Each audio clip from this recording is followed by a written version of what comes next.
Shri Abhay Jereji for this session. So first of all, I would request Professor Sridhar Srivastava, Joint Director, NCERT, for welcome address. Professor Sridhar Srivastava ji.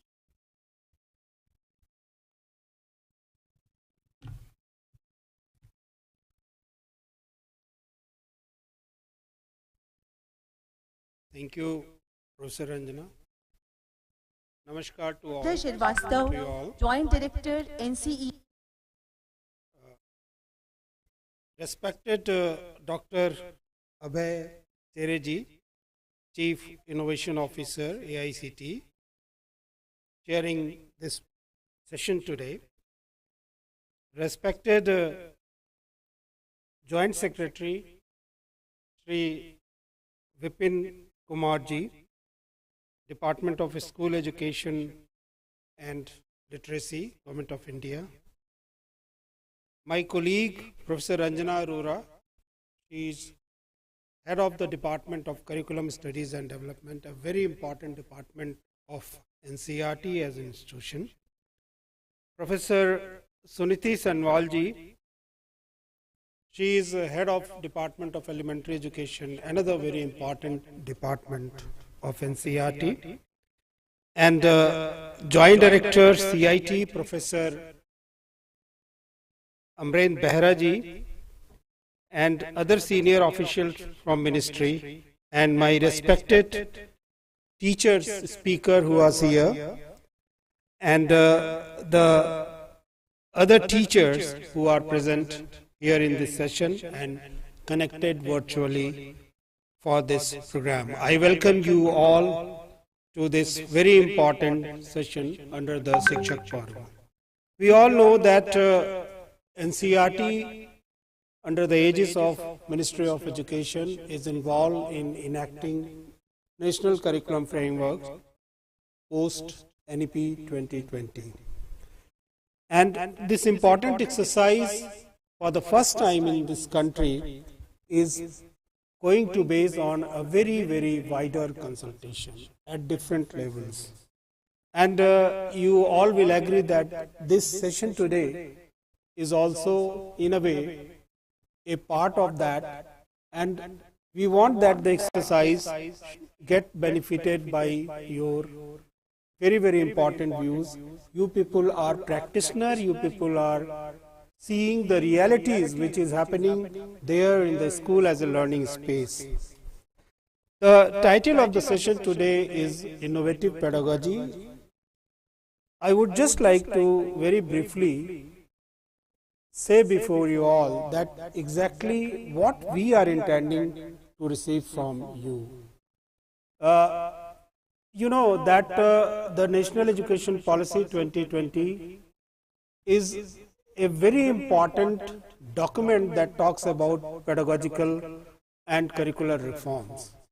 And if it talks about the holistic development of child through the multidisciplinary teaching learning process, so we very precisely means that when the child is coming to school, we want to realize the intellectual capacity of the child, academic capacity, and when we are talking about the holistic development, then all the dimensions that we can look in the child to be developed as a holistic person that we want to realize.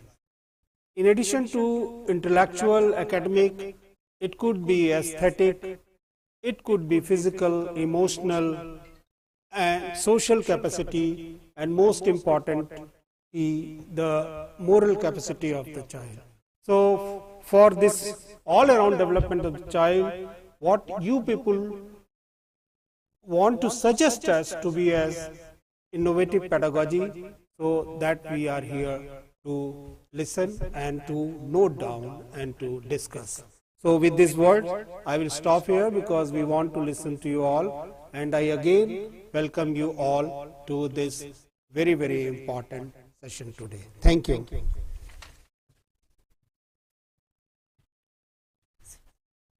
Thank you very much, sir, for motivating welcome address. Now, I just want to make a brief about the webinar. So, as Professor Sridhar Srivastava has already said, this is Innovative Pedagogy is the title of this webinar, and this is being done in hybrid mode. We have a chairperson connected to online mode, and of course this webinar is streaming across the country through YouTube and other channels. So now in this webinar our structure is like that. First of all, we have our presenter who will be introducing the concept of innovative pedagogy, and then we have 4 speakers, 2 from CBSE affiliated schools and 2 from 2 different government schools. One is from Haryana government, one is from UP government, and one from CBSE school Panchkula, and one from Ernakulam KVS. So these 4 speakers are with us.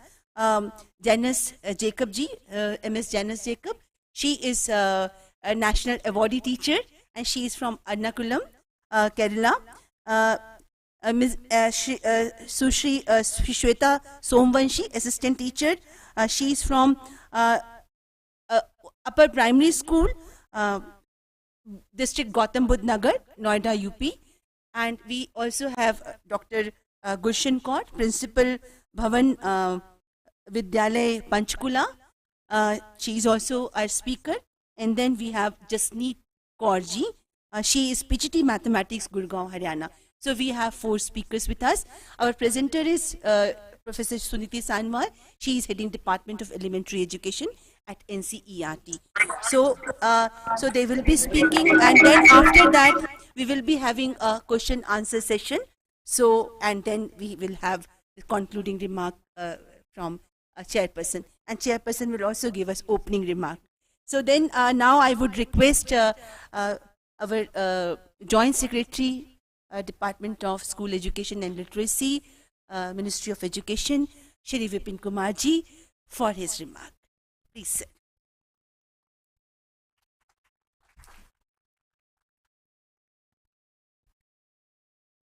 Thank you, Ranjana ji. Good morning, everybody. Professor Sridhar Srivastava ji, Shri Abhay Jeri ji, Ranjana ji, Dr. Behra, faculty members from NCERT, the teachers, the students, educationists, experts, online, offline.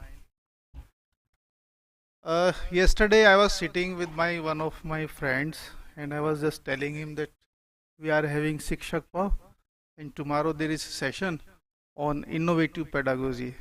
So as a parent you should also join, you should also listen. So his response was that you people sitting in Ministry of Education are trying to do some fancy things. When we used to go to school, we simply used to go to the school with books, and teacher used to be there, and we used to finish the syllabus, and all these things was there, and all these things you are doing is just passing your time. It's nothing. So this is the thing. The things have changed. I try to explain him also. In last 20-30 years, when we used to go to school, it was a very small world as such. Now the world has changed. There are no geographical boundaries. It has led to competition also, very difficult. And if we have to survive, so we will have to have all those skills, competencies, and that talent which any other person in the world can have. And for that matter, because I think that the best resource any organization or any country can have is the human resource. And when you say that human resource, it is the quality of human resource. So to improve the quality of human resource, to have the skills of 21st century, we need to change the foundation and the teaching methods also. The schooling of a child. And that's why NEP 2020 was announced in year 2 years back. NEP is having different provisions, including the change of pedagogy, focus better focus on ICT, inclusion of ICT, then assessment part also, no hard separation. So all these things are in NEP, and we will have to share all these things with the states, with the teachers, because now we cannot ask the child to study what we want to teach, but the time has come when we need to assess and teach the child what the child wants to learn. So for these changes, we will have to take all these initiatives. Out of these initiatives, one is very important, that is pedagogy. Innovative pedagogy. Different aspects of these pedagogies may be like art pedagogy, experiential learning, toy-based pedagogies. For implementation of this, at one side we will have to develop the content, then availability of this content to the teacher working in the rural area. It should not confine only to few pockets of any particular city, particular area, but in the remotest part of the country also. Only then we can say that in the true spirit NEP is being implemented. But we are having many challenges also for this. The first and foremost, what I can see, as I told you earlier also, is change of mindset. And when I say change of mindset, it is not the change of mindset of the teacher, but of the parents also. Because today also, the parents go to the school, or when the child comes back from the school, they simply ask that show me your homework. And if there is no homework, and teacher engage the students in sports, so some parents may say that you are not getting proper education, teacher is not teaching, you just went for play. So this mindset had to change. At the same time, the enhancement, the improvement in the competency of the teacher also is required. How to change this pedagogy, how to align all these things with the skills which are required for 21st century. This is something which needs the efforts of all of us sitting here and sitting in states also up to BRC, CRC level, teacher leaders. So in this context, this today's webinar I think is very useful, and the team from NCERT, they have been doing very good work in last 2 years since I joined the ministry. I have seen, and yesterday also we were there in workshop of awardee teachers, so I have seen these things. But yes, the challenges are there, and they are the real challenges. Only then we can say that we are moving in the right direction, and the dream of a nation, we have that potential. In fact, that potential, India is having the potential. If you see worldwide, all the successful companies in the world, in the best countries, in the so-called developed countries of the world, you will find Indians working there. So we have that potential, but how to explore, how to improve each and the potential of each and every child, that this NEP envisages. The vision is having all these things, but implementation is a challenge.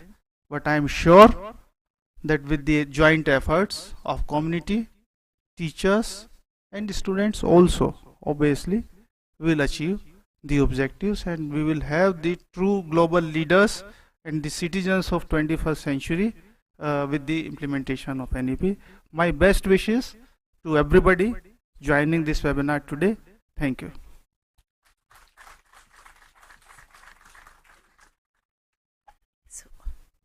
Thank you, Vipinji, for reminding us that whatever we are doing here or we are speaking here, that need to reach out to every child, even in the rural area. So that is very important for us, and we would try to take care of this concern during our presentations also. So thank you, Vipinji. Thank you, Professor Shridhar Srivastava ji. I think before I hand over this session to our chairperson, Abhay Jere ji, for opening remark, I would request our dignitaries on the dais to please take place there, so that you can also see Abhay ji.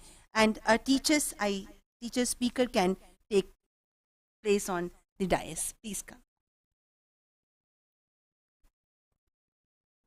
So, thank you, sir. So, MS Janice Jacob, MS Shweta Somvanshi, MS Gulshan Kaur, and MS Jasneet Kaur ji. Please come. And of course, Suniti ji, you please there. Okay, okay. Please come. Please come. So now, I would request. Okay, before requesting our chairperson, I just want to introduce him to all of you. Dr. Abhay Jere, our chairperson in this webinar, is at present Chief Innovation Officer in AICT under Ministry of Education. His experience includes industrial experience 14 years, research experience 8 years, and in government and administration he has been working for last more than 4 years, and his goal is to pursue career in industry, research and development. Actually, we had worked with him on Triathlon, and we found that he's very committed and very, very innovative. So I would just like to share with you some of his achievement. He has conceptualized Smart India Hackathon initiative, established institutions, Innovation Council in 2000 plus institutions. He has conceptualized National Innovation and Startup Policy for faculty and students in 2019. He has also conceptualized Atal ranking of institution on innovation achievement. Innovation Ambassador Program is also his idea, and Kapila Initiative, Asian India Hackathon, Toy Hackathon 2021. These are his some of his achievements. I am not reading many others. So now I would request Abhay ji for his opening remarks. Sir, please. Thank you, Ranjana ji. Can you hear me? Yes, sir. Please, sir. First, I would like to sincerely apologize, madam, for not being there in person, because I'm in Pune, my hometown. We have a Ganesh festival here, and it's a big festival at my house also, so I have to be here. So sincere apologies for that. And I would like to also thank Department of School Education for inviting me, asking me to chair this session for the Shikshak Parv. I would also like to take this opportunity to congratulate teachers who have won awards on National Teachers Awards on 5th of September. So when Ranjana ji approached me with this topic related to innovative pedagogy, as I work in area of innovation, I really, within minutes, I latched onto it, because I believe that innovation is possible in every sphere of life. And when it comes to education, it needs to be at the forefront. and I was listening to Vipinji and Srivastavji, and they actually touched upon the right points when they spoke about innovative mindset. They spoke about now how world is shrinking, it is becoming global village, and how we really need to compete, not just at India level, but also at the global level. We have speakers who will be actually presenting their experiments, what they have done. But I would like to actually take this opportunity to present in front of you two scenarios. And these scenarios are going to be reality in next 5 to 7 years, max 10 years. Some of the things have already started happening. And considering these scenarios, you really need to ask yourself whether you will be relevant, whether we will be able to survive with the current system. NEP is certainly there. It is going to bring out the administrative changes. Certainly there is emphasis on pedagogy also. But are we realizing that we need to innovate, we need to evolve, we need to progress on day-to-day basis? We have to do something different every day so that we remain relevant. Not just for sake of saying that we are doing innovative pedagogy or we are doing something different or we are doing something good.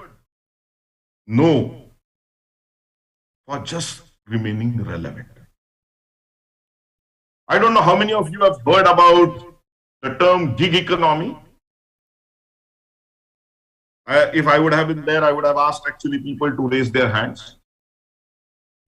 But I assume some of you might have, and many of you might not have heard the term gig economy. And now gig economy is reality. So you will ask, what is gig economy? Okay? Gig economy is a phase in an industry or in job market where people are going to, or companies are going to hire people only on contractual basis for small amount of, for small duration, time or small duration. Means what? That if I have a project where you require artificial intelligence or machine learning, and that project is for 6 months, I will hire someone only for 6 months. And then that person can move on. He can take other assignments within the same company or outside the company. These have started already happening. Industries like Google, Microsoft, they have started hiring people on contractual basis, on project by project basis. Okay? You see the same thing happening in film industry. That if you have to make a film, you come together, a group of experts, lyricists, actors, actresses, technicians. They work on a project, they make a film, they release the film, and they move on.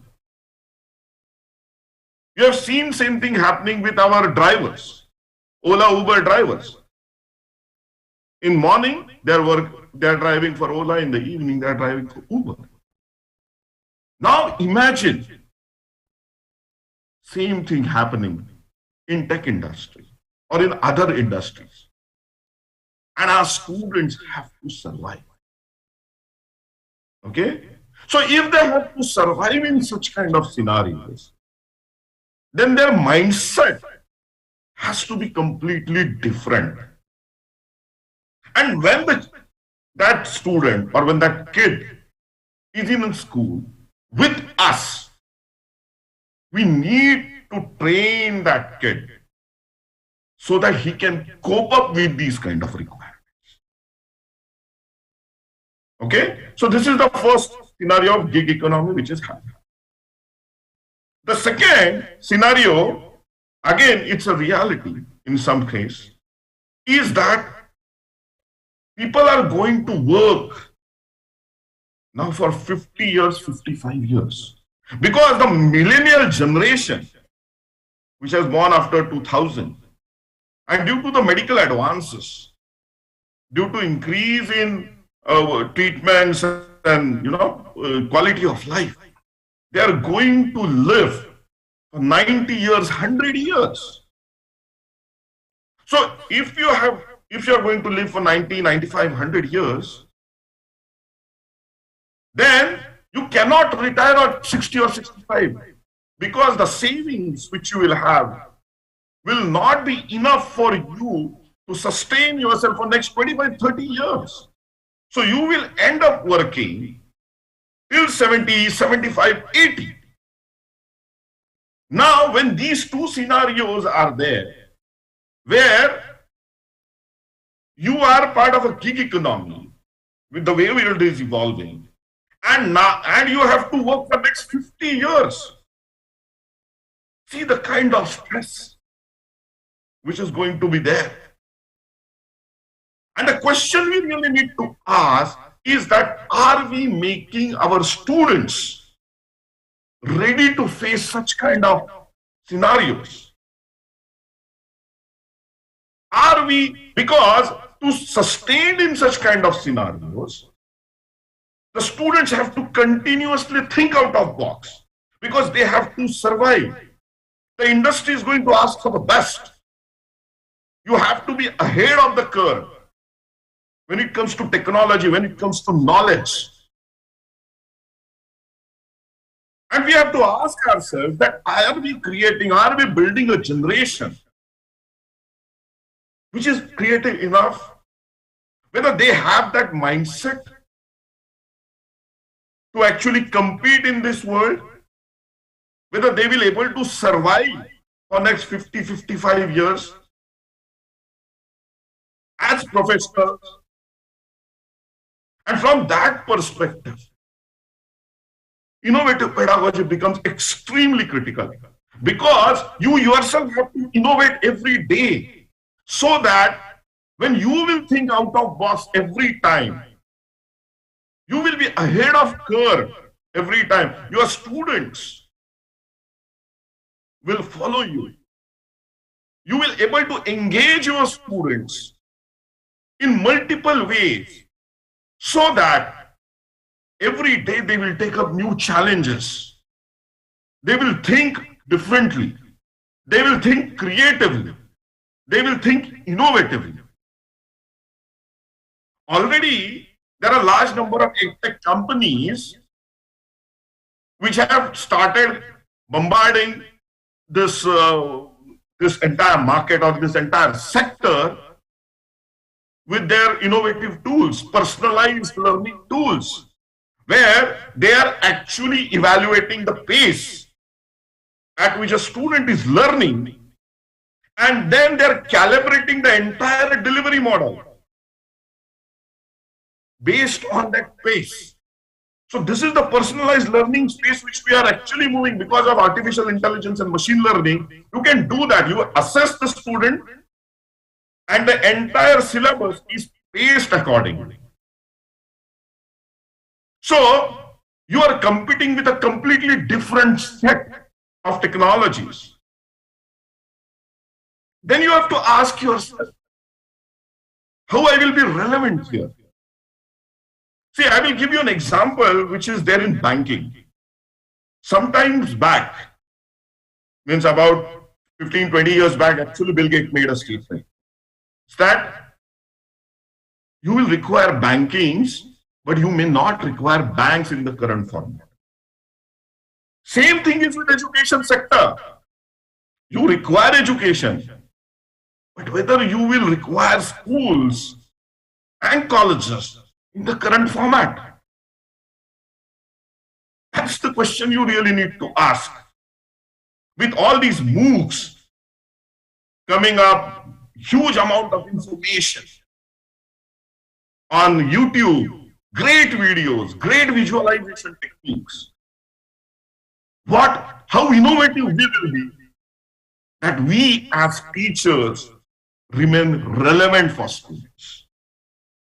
What new we can do to engage with students, how we can touch them. And I think Bipinji or Srivastavji was saying about in improving their morale, in improving their ethics, in giving them that personal touch, in giving them that confidence that you can do it, in hand-holding them with we need to combine all these things with syllabus, with our teaching, with our pedagogy. And that is where we will make the difference. And that is how we are going to be relevant.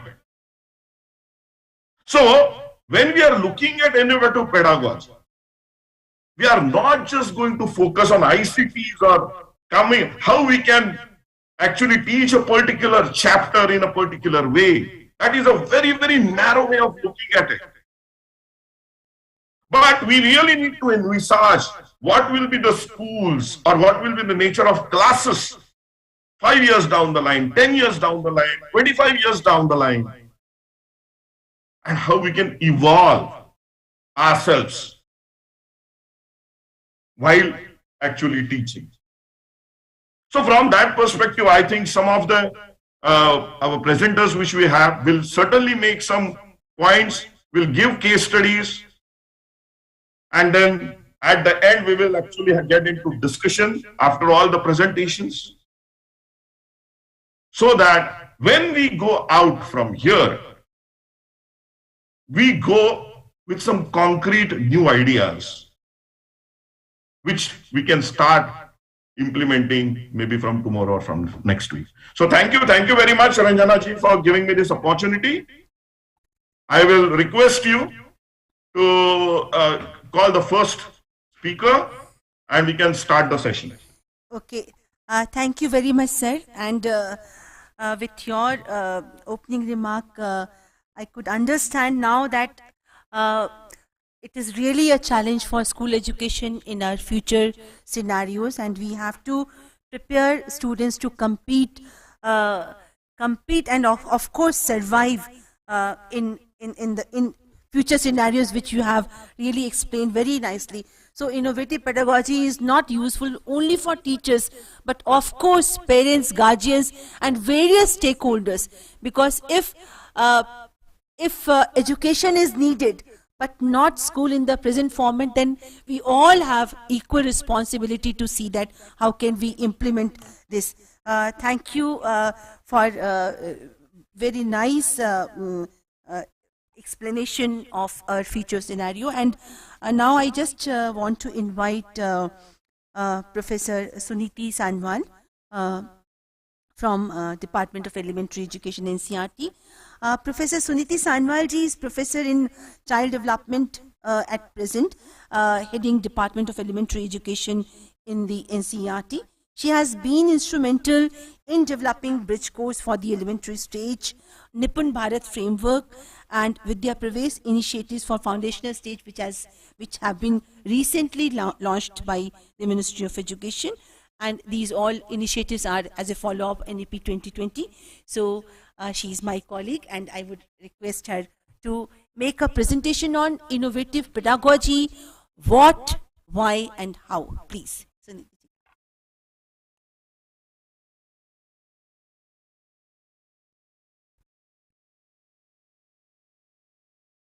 Thank you, Ranjana ji.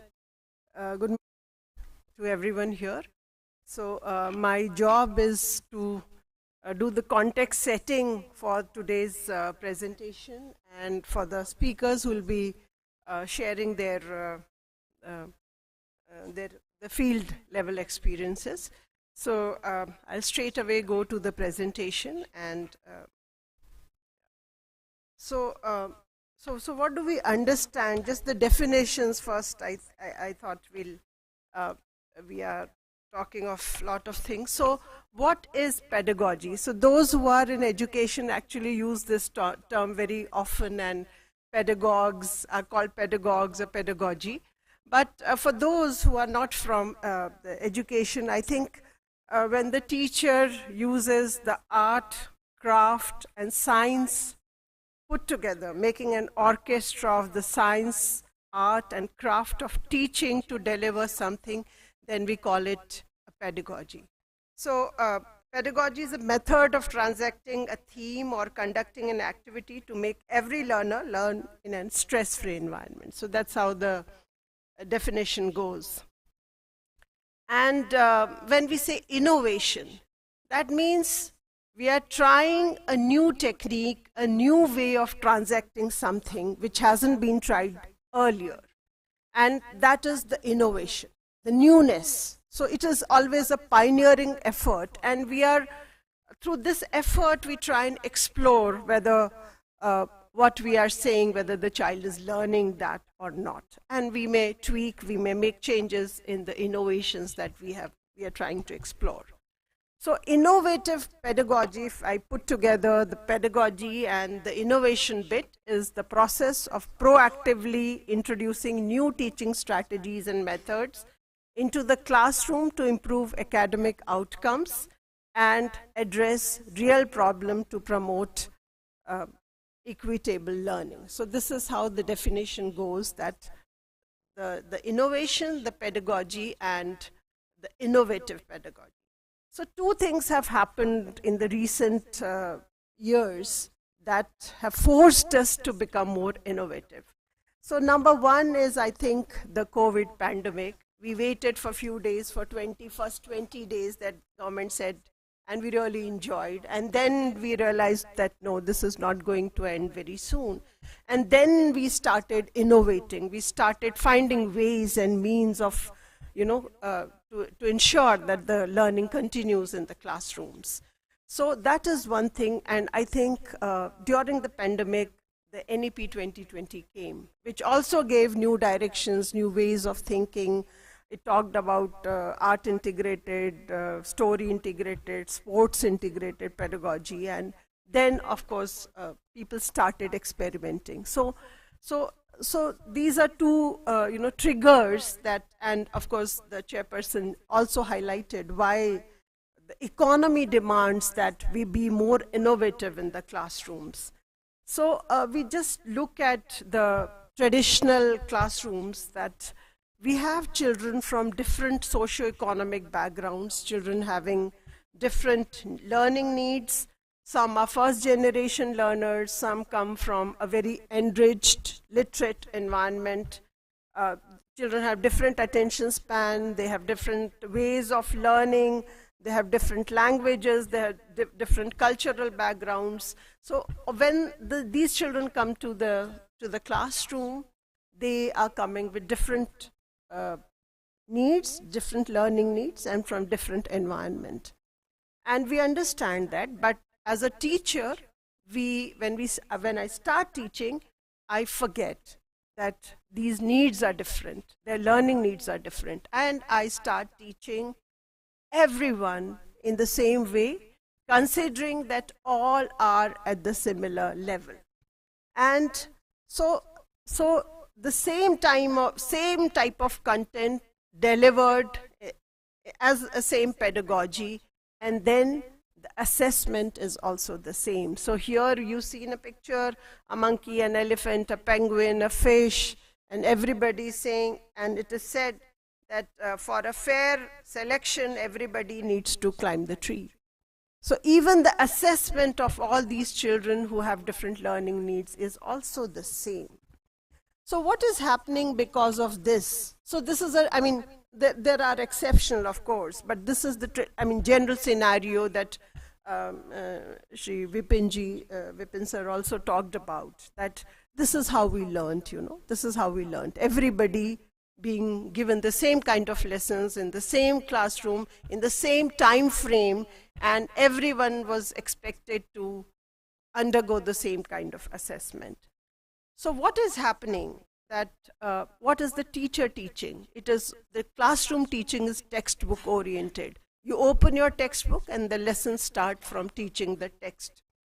And then there is emphasis on, because you have a prescribed syllabi, the emphasis is on completing the syllabus by the teacher. So chalk and talk method, because you have certain number of periods, you have 45 minutes to cover. So you just want to deliver, and I see a lot of nods from the teachers here, so they do seem to agree to what I'm saying. And then it's all a teacher-directed classroom. So the whole teaching learning process is teacher-directed. The child is supposed to be a passive listener to the teaching learning process. And therefore, the students are always resorting to rote memorization. They are just repeating, I mean, they're just reproducing whatever they have memorized. There is focus on testing and marks. So, and from the parental side, I remember when my children used to come back home and they would say, I would say, kitne number aaye? And they would say 20 and 20, 20 and 20. So my next question,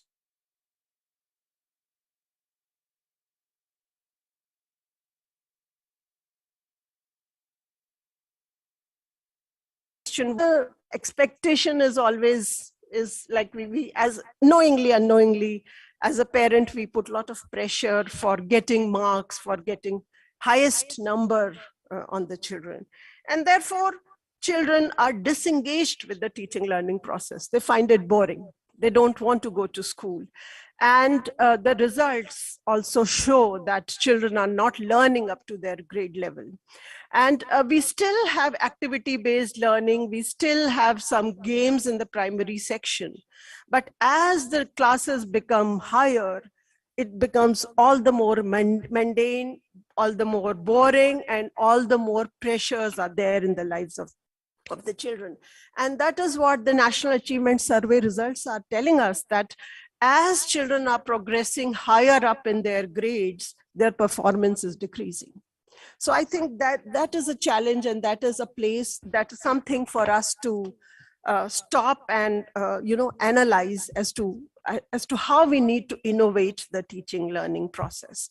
So when we talk of teaching learning process, it is not always the learner and the teacher. So a lot of things are required. So one is a learner, the teacher, the pedagogy, the learning environment, the resources, and the organizational aspect. So we'll just be focusing, I'll just be talking about these issues, that how things are changing and world over, some examples, some case studies, and tell you. So when we talk of innovation focused on learners, I think what we said is that everybody sitting in the class is no longer valid. So we have to create an environment where we see a learner as the active seeker of knowledge. So we have to give a lot of autonomy to the children. We have to create learning centers where children can move and explore things. Peer learning is very important. So we have to create small groups, large groups, give opportunities for interaction, discussion, opportunities for peer learning, and also differentiated instructions to the student, because children have different needs. So even the kind of instructions that they require would be different. So different groups of children giving different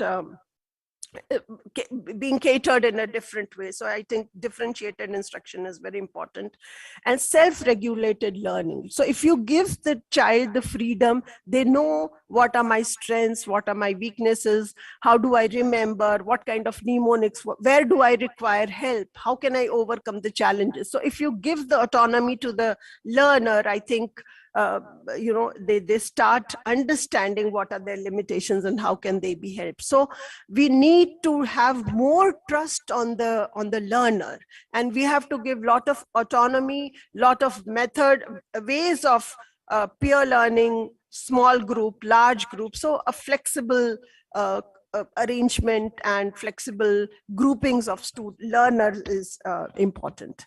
Now, when we come to the innovation focused on the teacher, so it is always not the class teacher who's the teacher, So if you take children out, like we have NEP says 10 bagless days, you can always call. So every parent is also an expert in some or the other field, and you can call the artisans, the artists who are there to come to the classroom, or you can take children out.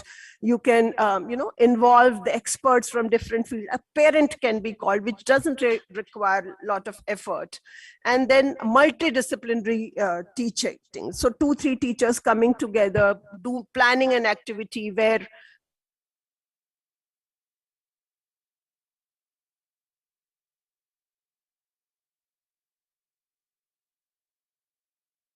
a person who's good in music can come and teach the music lessons, and then parents can always be involved, and parents can always be the teacher.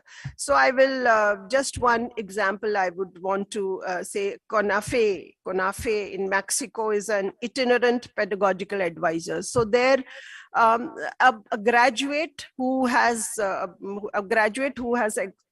who has learned the education, or the pedagogy expert, they go to two different communities. They have two schools where in the rural, remote areas of the country, and they and the children who are not performing well, so they do a testing of these children, and then they involve the parent and the teachers and tell them different ways how can they make teaching, learning more engaging, how can these children be helped one-on-one by the parents and by the volunteers in the community. So those kind of things are happening. So we have to think of a teacher, so a community, a parent, a volunteer, an artist, an artisan of the community can be a teacher. So the teacher has to involve them and bring them to the class. So only a person who has done a BEd is not equipped to teach everything, everybody, all the subjects equally. So you have to think of innovation in teaching, learning, and looking as to who is a teacher. Then innovative pedagogy clusters. So there is blended learning. We have known that few face-to-face and few online classes. Then gamification. Game is we know that our children get hooked. So gamification or through play is an important way in innovative pedagogy. Then computational thinking, problem solving. Then flipped classrooms. Then multi-literacies, like we have financial literacy, we have digital literacy, and so many literacies are there. And then embodied learning. So this is that they say that this is non-cognitive. So like when I'm sitting and just working in my computer, I'm just using my brain, I'm not using my body. So they're saying that learning is effective when you start using your body. Madam, you have 2 minutes more only. Okay. You need to. So it has to be emotional, physical, creative. So non-mental faculties need to be involved. So the whole body needs to be involved. And NEP also has given us a lot of pedagogies, that is experiential learning, hands-on, digital learning, inquiry-based learning, real-world projects, information technology, art integrated, sports integrated, storytelling, and shift towards competency, toy-based pedagogy. So NEP has also given a whole lot of innovative pedagogies to us. Then we shift to the learning environment. So the learning environment have to be child-centered, that the teacher is there, but then individual needs of the children are important. Then they need to be personalized, they need to be structured yet flexible, they need to be inclusive, and they need to be social. So I think these learning environments are extremely important, that we take care of these issues. And then the innovation in resources. So we have a lot of how do we use the infrastructure, the space, the technology. So flexible spaces we are talking about, flexible classroom arrangements, then eco clubs, gardens, museums, etc. So visit to all these places is important. And so I'll just give you an example of a city in Finland, Kuopio. So they have a cultural path. The Ministry of Education of Finland and the Kuopio city have created a socio-cultural a pathway. So they have 9 kinds of library, art, museum, media, environment, dance. Madam, kindly conclude, ma'am. Okay, sir. So so resources also need innovation, and the organizational innovation. So many times we find that school climate doesn't allow us to be innovative. So we need innovation in scheduling, in grouping, in assessment, in guidance. So so these are different factors where we need to be innovative in order to promote an innovative pedagogy in the classroom. So thank you so much. Thank you, madam, for your excellent presentation. I would request all the speakers to actually abide by the timeline so that we will have the more discussion. I would like to have more discussion, question answers. So, ma'am, 13 minutes we have given to all of them. So 13 minutes. Yes, 15 minutes we have given to all of them. Okay. 15 minutes per person. Okay. So thank you. Thank you, Suniti ji, for a wonderful presentation and making us understand what, how, and why this innovative pedagogy. So now, with the permission of chairperson, I would like to invite Ms. Janice Jacob. She is primary teacher in Kendriya Vidyalaya, Thrissur. She is working in Kendriya Vidyalaya school for the past 26 years. And she is a national resource person for ICT and a Fulbright scholar. And her achievement, if I would read, she is national awardee. She has achieved National Award for Teacher 2022. Day before yesterday, she got this award. So I think we should have a round of applause for her. She is National ICT Awardee 2010. She is also having in her KVS Incentive Awards 2012 and 13. And then Innovation and Experimentation Award 2018, Fulbright Distinguished Award for International Teacher 2020, Intel Technology in Education Award 2011, Teacher Exchange with Japan 2016, Fulbright Teacher Exchange in USA 2020. So I think we are very fortunate to have her presentation here. So please, Janice.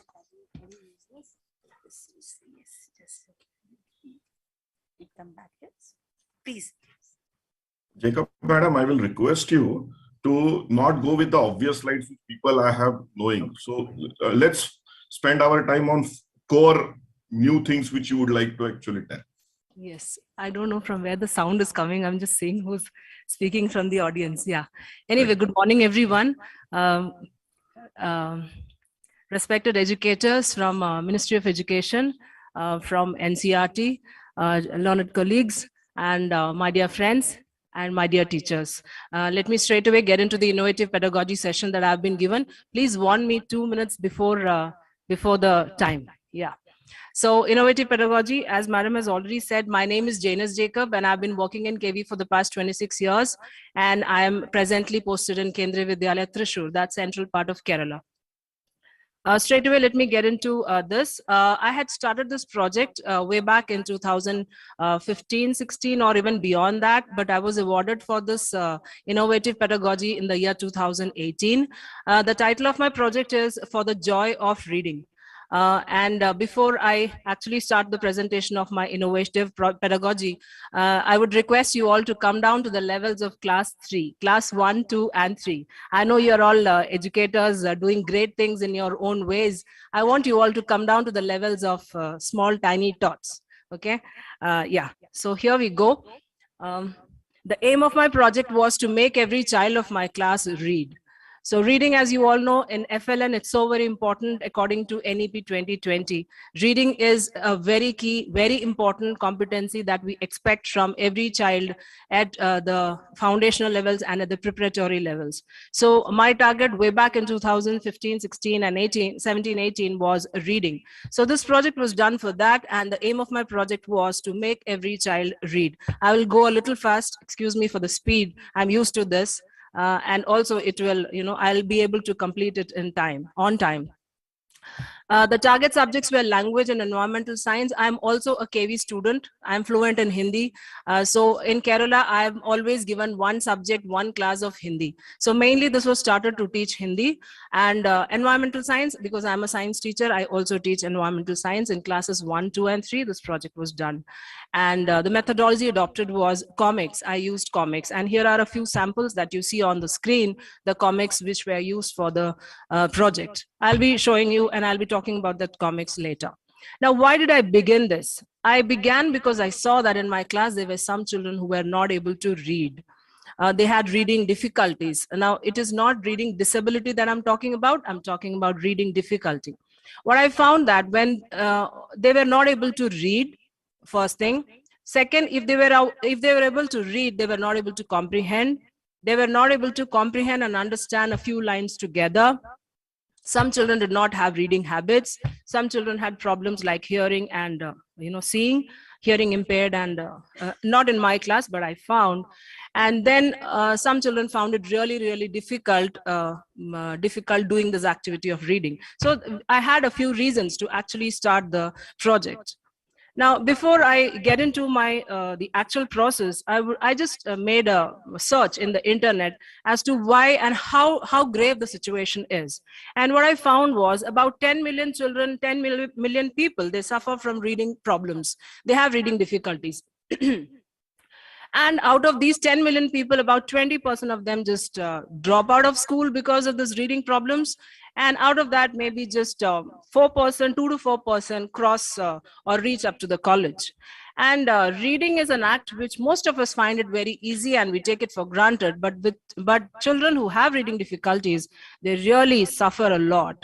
And, they come down in their emotional levels and they have psychological problems. This is what I found when I just looked into it in the net. And I also found that, in the initial stage, that is foundational and preparatory levels, children learn to read. And later, when they go for the middle and the higher level, secondary stage, they read to learn. So as they grow up, they read to learn. So children who have reading difficulties, they are kept away from exploring subjects like physics, chemistry, biology, and geography. You name any subject where children have to do most of the reading and learn on their own. So this is what I found in the net. I did not do any survey, but then I just wanted to know what is the background of this problem. Now, what did I do? I recreated the text using illustrations. I used speech bubbles, dialogue bubbles, thought bubbles. I created a few illustrations and I made it into comics, not diluting the standard or the structure of the lesson. So I recreated the textbook lessons into comics. You can see a character which I've drawn. If there are drawing teachers in the crowd, you might not be too impressed by my illustration, but that is how I made. And you can see a KV uniform, and this is one of the characters which you see. Now, this is what this is how my comics look like. They are just of the A4 size. These are some, these are a few, and these are a few. These are just samples. Now, most of them are textbook lessons. They have been made into comics. You can see them. They are all of A4 size. Now, what I have done is I have laminated them. I have made it into comic reading cards, and I give it to the children. In the hands of the children, they have it. Okay. Now, this A4 size sheet might be on one side or it can be on two sides. I have laminated it so that it can be used by children. It can be circulated. It can be used for years. It won't get spoiled. So this is how it looks like. Now, one sec. Yeah. How does this help? Children are drawn towards the illustration. Okay. So comics, when children, they get it in their hand, they get attracted towards it. They try to read the text. And when they see the sequence of the pictures, it comes to their mind that this is how the story goes. You believe it that, children who have reading difficulties, they cannot even comprehend the sequence of a story. All right. So how did this help? They could keep the images in their mind. They could keep the sequence of the story, and they could reflect upon the story based on the comics that were created. It was easily comprehensible, and I had created comics for every child. What are the steps involved? I did not create comics for all the lessons. I chose the lessons which actually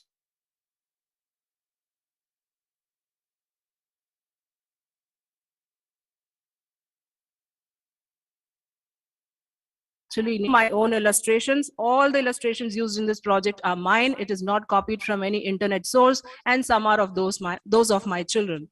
And then I created the final story. I made it into comic cards, and you saw how my comic cards look like. Now, how exactly I can use these comics? Innovative pedagogy on one side, creativity of a teacher on the other side. I would say any technology you have in hand, any innovative pedagogy you have in hand, it is totally depending on the teacher's creativity and thinking, how well you can use it. There is no hard and fast rule that you should use this in this manner. It depends on my thinking, my creativity. I want my child to read. It is totally up to the child, sorry, it is totally up to the teacher how well the teacher is using the innovative pedagogy in hand of the teacher. So there is no hard and fast rule exactly how I'm going to use my innovative pedagogy. So how did I use these? I used it in the beginning of the story to introduce a story. I can use it in between the story in order to bring in a brainstorming session, a discussion. I can use it to reflect upon the story. For example, if there are animal characters, शेर कैसा था, लोमड़ी कैसी थी, मकड़ी कैसी थी, so they can reflect upon that. They can talk about their character in the story. I can use it for subject enrichment activities. I can use it for pleasure reading, individual, group, or in pairs. They can read it. And then it can be a pleasure activity, a fun activity, an art integrated activity of comic creation. I'll just show you how children have made their own comics.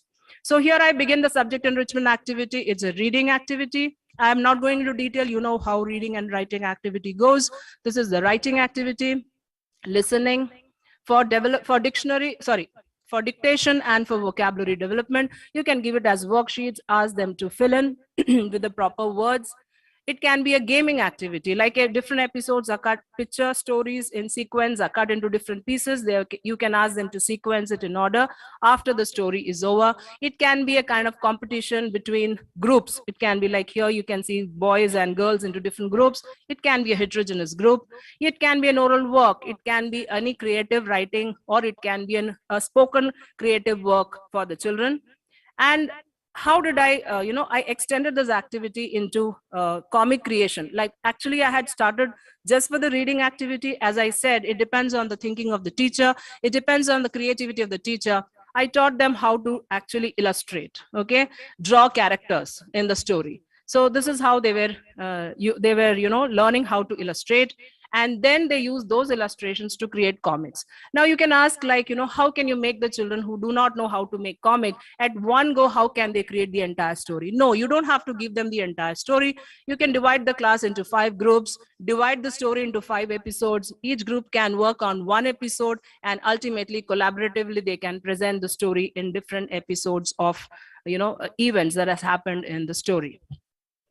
Now, you might ask that all children are not good at drawing. Varli Shelley, it's there in the textbook, and it's a very simple art form. Any child can draw, anybody can draw.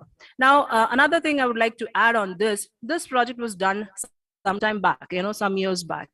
Now we have so many tools by which, you can draw. Now we have in Google, we have Auto Draw, which has artificial intelligence inbuilt. You can just scribble and it gives you different suggestions. Like, so it comes with a tagline, anybody can draw, drawing made simple. So anybody can draw using those. Otherwise, you can just teach the children Varli style. It's a very simple and very beautiful art form, which can be used by children. Now, this is the work of my students.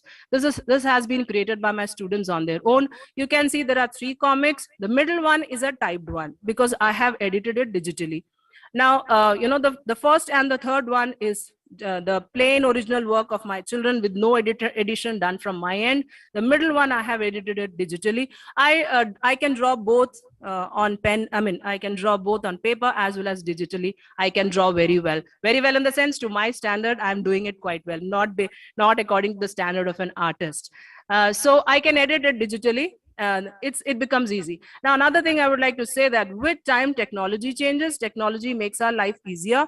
Now, years back, I'm not looking here. Years back, I used to use my mouse and desktop to draw. You can imagine it's a weird way of drawing using a mouse on desktop. But now with time, with technology, we have very good apps also available to draw. Now I use my Apple Pencil on iPad, and the app that I use is Procreate. I'm not giving an ad to it, but what I'm saying is with technology, we have options of choosing our own application so that we can make our work easier. So when technology is available, let's use it to make our lives easy. Now here it's really interesting. Jacob, ma'am, you have 2 minutes left. Yeah, this is very close to my heart. Now, when we ask our children to do some creative work, like here I have given a question: what do members of your family do together? Children who cannot write, why do you expect them to, why do you force them to always write? They can always express their feelings in a digital, in an art form. So here it is. Children have shown their expression of their ideas in art form. How did it help? Before I had started this project just for the reading thing, but now you can see that I have used it in multiple ways: for subject enrichment, for pleasure reading, for creative work, art integration.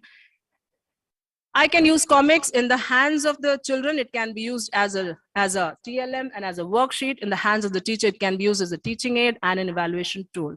Now, you might ask a question: I'm not good at drawing. What can I do? Can I use this comic? Yes, of course. You can use the free pictures available on Google. And here, that is why I've given this example where I have taken the free pictures from the net in order to create the comics. To end it, thank God I've ended it on time. Let's help our children read.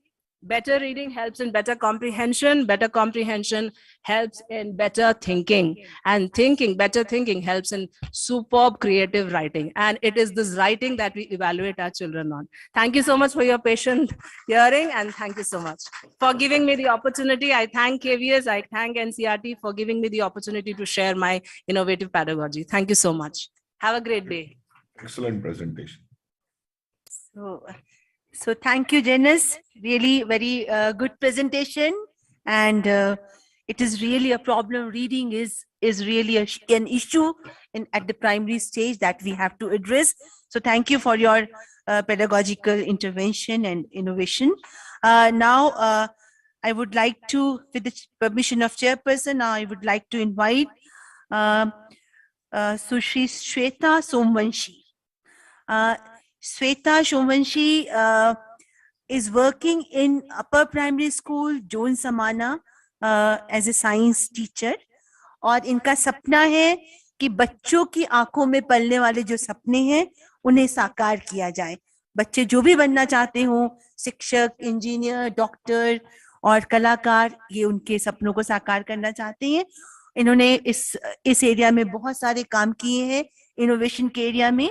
जैसे उन्होंने कबाड़ से जुगाड़, विज्ञान शिक्षण, ICT, नवाचारों, विज्ञान कहानियों, कविताओं, कार्टूनों, पोस्टरों का प्रयोग किया है इन्होंने अपने टीचिंग लर्निंग प्रोसेस में.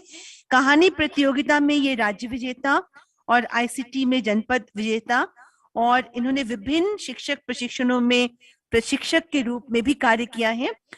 इन्हें प्रदेश स्तरीय अधिकारियों, जिलाधिकारियों, बीएसए डाइट प्राचार्य और अन्य संस्थाओं ने बहुत सारे प्रमाण पत्र दिए हैं. सो श्वेता जी हमारे सामने प्रेजेंट करने जा रही है इनोवेटिव पेडागोजी पर her experiences. Please. Thank you ma'am.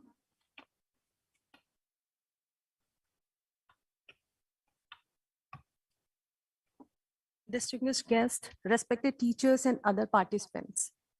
Innovative pedagogy is a method of teaching that involves new ways of interaction between teachers and students. In current scenario, where there are a lot of distraction among students, it is hard to focus. So we need to use different methods and innovative techniques to keep our children focused, motivated, and at the same time, feed their inquisitive mindset. Innovative pedagogy improves quality of learning. Students are more receptive during learning sessions, improves student participation, it develops high cognitive skill in students, and it helps able and differentially able children in their holistic development. Pedagogy innovations that I have done in my school, these are: the first one is extempore. Students take the initiative to answer questions present in the extempore bowl. It gives them the freedom to think through and apply their mind. ये एक group activity होती है जिसमें बोल में chapter related questions होते हैं और एक ग्रुप में बच्चे डिवाइडेड होते हैं, तो फिर वो एक एक ग्रुप से एक एक बच्चा आता है और उस क्वेश्चन को निकालता है, उसका फिर वो आंसर देता है. इन केस अगर वो बच्चा उसका आंसर नहीं कर पाता है तो दूसरे ग्रुप का स्टूडेंट उसका आंसर करता है. इस तरीके से हर एक ग्रुप को पॉइंटर्स मिलते हैं और जो जितने ज्यादा आंसर्स करता है वो टीम जीतती है. तो इस तरीके से बच्चों में एक बहुत ही इंटरेक्टिव सेशन होता है, सब बहुत एक्साइटमेंट के साथ उसमें पार्टिसिपेट करते हैं और इस मेथड से हम डिफरेंट चैप्टर्स का जो लर्निंग आउटकम बच्चों तक पहुंचाना चाहते हैं वो इजीली उन तक पहुंचता है. अनदर टेक्निक इज खेल खेल में भाषा सीखें। ये बच्चों के भाषा कौशल विकास के लिए बहुत अच्छी गतिविधि है।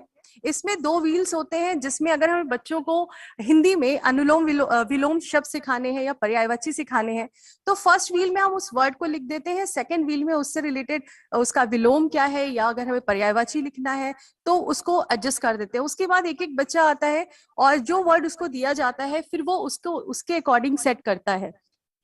इसके अलावा हम इसका यूज कर सकते हैं अक्षरों के निर्माण में भी। हमने डिफरेंट अल्फाबेट्स दे दिए, उनसे रिलेटेड कौन कौन से वर्ड्स हैं, वो किस तरीके से किस सीक्वेंसिंग में है, तो बच्चा उन्हें इजीली आइडेंटिफाई भी करता है और उन्हें रीड भी करता है क्लास में।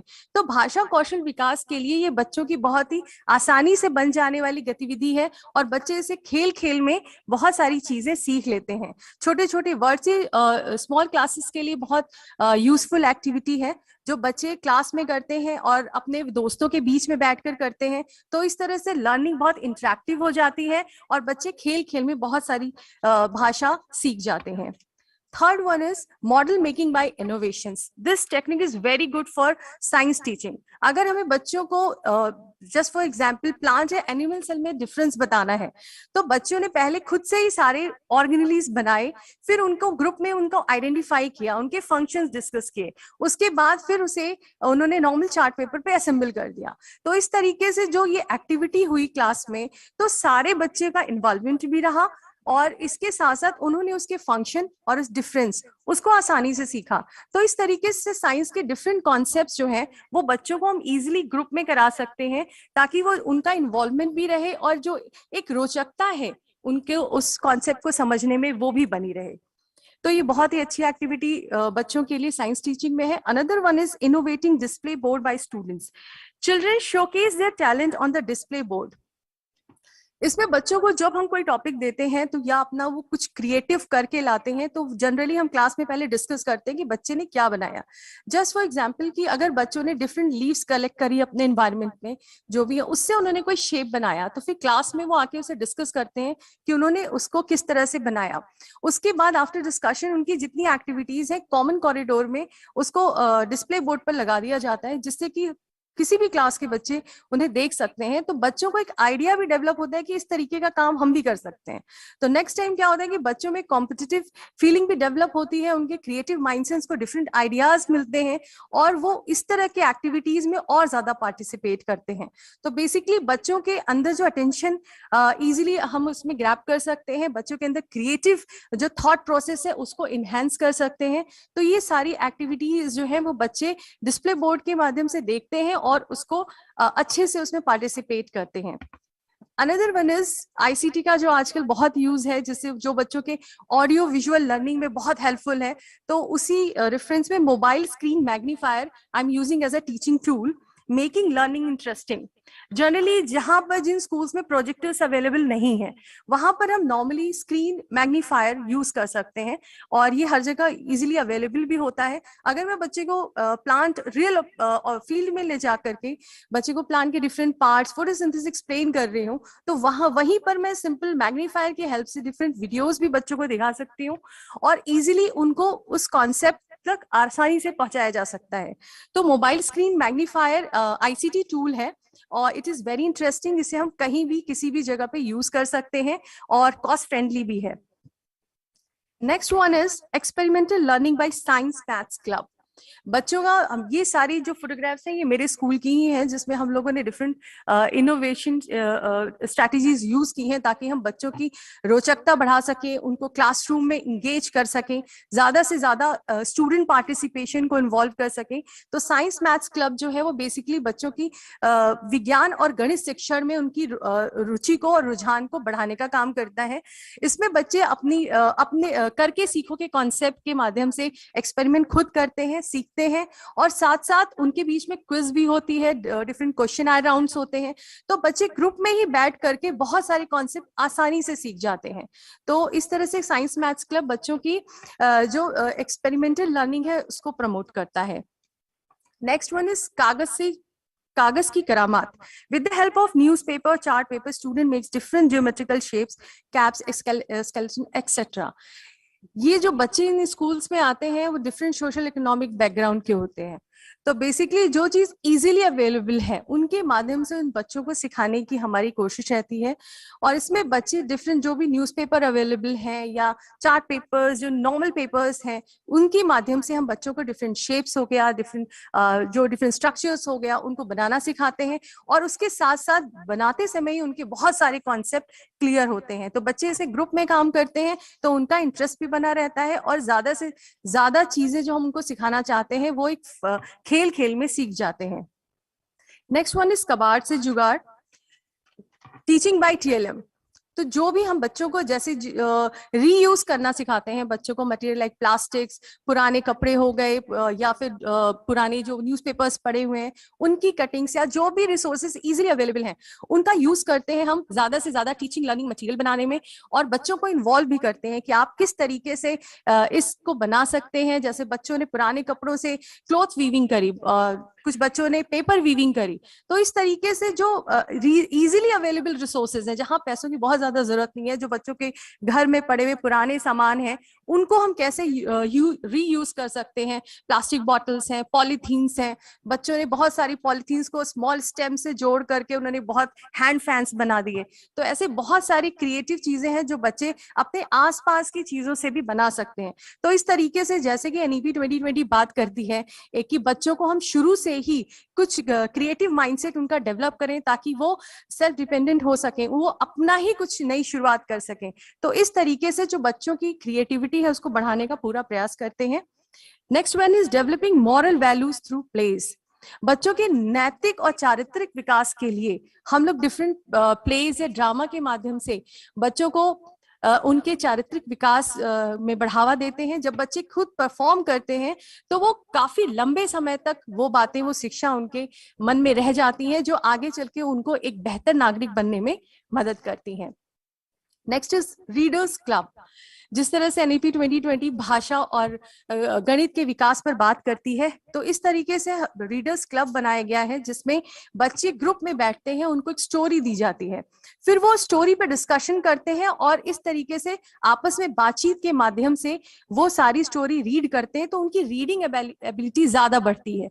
तो ग्रुप में जब वो बच्चे बैठते हैं तो इस तरह के ग्रुप्स में लो IQ लेवल के बच्चे, हाई IQ, तो इस तरीके से बहुत सारे डिफरेंट स्टैंडर्ड्स के जो बच्चे होते हैं उनको एक साथ लेकर के मुख्य धारा में जोड़ने का हमारा प्रयास होता है ताकि वो मिल करके सीख सकें। Another one is class of happiness, developing happiness habit in children. In schools में बहुत ही डिफरेंट सोशल इकोनॉमिक बैकग्राउंड के बच्चे आते हैं। कुछ बच्चे ऐसे होते हैं जो काफी मानसिक कुंठाओं से ग्रस्त भी होते हैं क्योंकि वो डिफरेंट फैमिली बैकग्राउंड से आ रहे होते हैं। तो इस तरह की क्लासेस हम ऑर्गेनाइज करते हैं जिसमें हम बच्चों को काउंसलिंग दे सकें, बच्चों के मेडिटेशन कराते हैं, योगा कराते हैं। इसके साथ साथ बच्चों के लिए हम बहुत सारी डिफरेंट एक्टिविटीज कराते हैं जिससे कि उनके अंदर हैप्पीनेस की जो हैबिट है वो डेवलप हो सके, क्योंकि जो ये बच्चे हैं यही भविष्य है। तो उस भविष्य को बेहतर करने के लिए जरूरी है कि उनके चारित्रिक और मॉरल वैल्यूज के साथ साथ उनकी मेंटल हेल्थ भी बहुत अच्छी रहे। तो उसके लिए इस तरह की हम एक्टिविटीज करते हैं ताकि बच्चों की मेंटल हेल्थ बेटर हो सके। नेक्स्ट वन इज स्वच्छता दल and green brigade. Health, hygiene and cleanliness is very important. It helps to spread awareness about different communicable diseases and importance of hygiene among students and community. इसमें बच्चों के groups बने हुए हैं। Green brigade का काम होता है कि वो स्कूल में जितने भी प्लांट्स हैं उनको किस तरह से बच्चों को सिखाना है कि कोई लीव्स नहीं तोड़ेगा, उनको प्रॉपर वाटरिंग होनी चाहिए, क्योंकि बच्चे खुद से ही सारा काम करते हैं। अपने आसपास के परिवेश में भी उन्हें अपने जो प्लांट्स हैं उनकी कैसे देखभाल करनी है, तो इसके बारे में अवेयरनेस बच्चे फैलाते हैं। जो स्वच्छता दल है उनका काम होता है कि वो अपने आसपास के जो भी एरियाज हैं, चाहे वो स्कूल ग्राउंड हो या जहां वो रहते हैं, उन सब एरियाज में लोगों को भी अवेयर करना कि स्वच्छता या हाइजीन कितनी इंपॉर्टेंट है हमारे लिए। तो इस तरह से बच्चों की ही टीम ये सारा काम करती है और बच्चे इससे खुद भी करते हैं और अपनी कम्युनिटी को भी अवेयर करते हैं।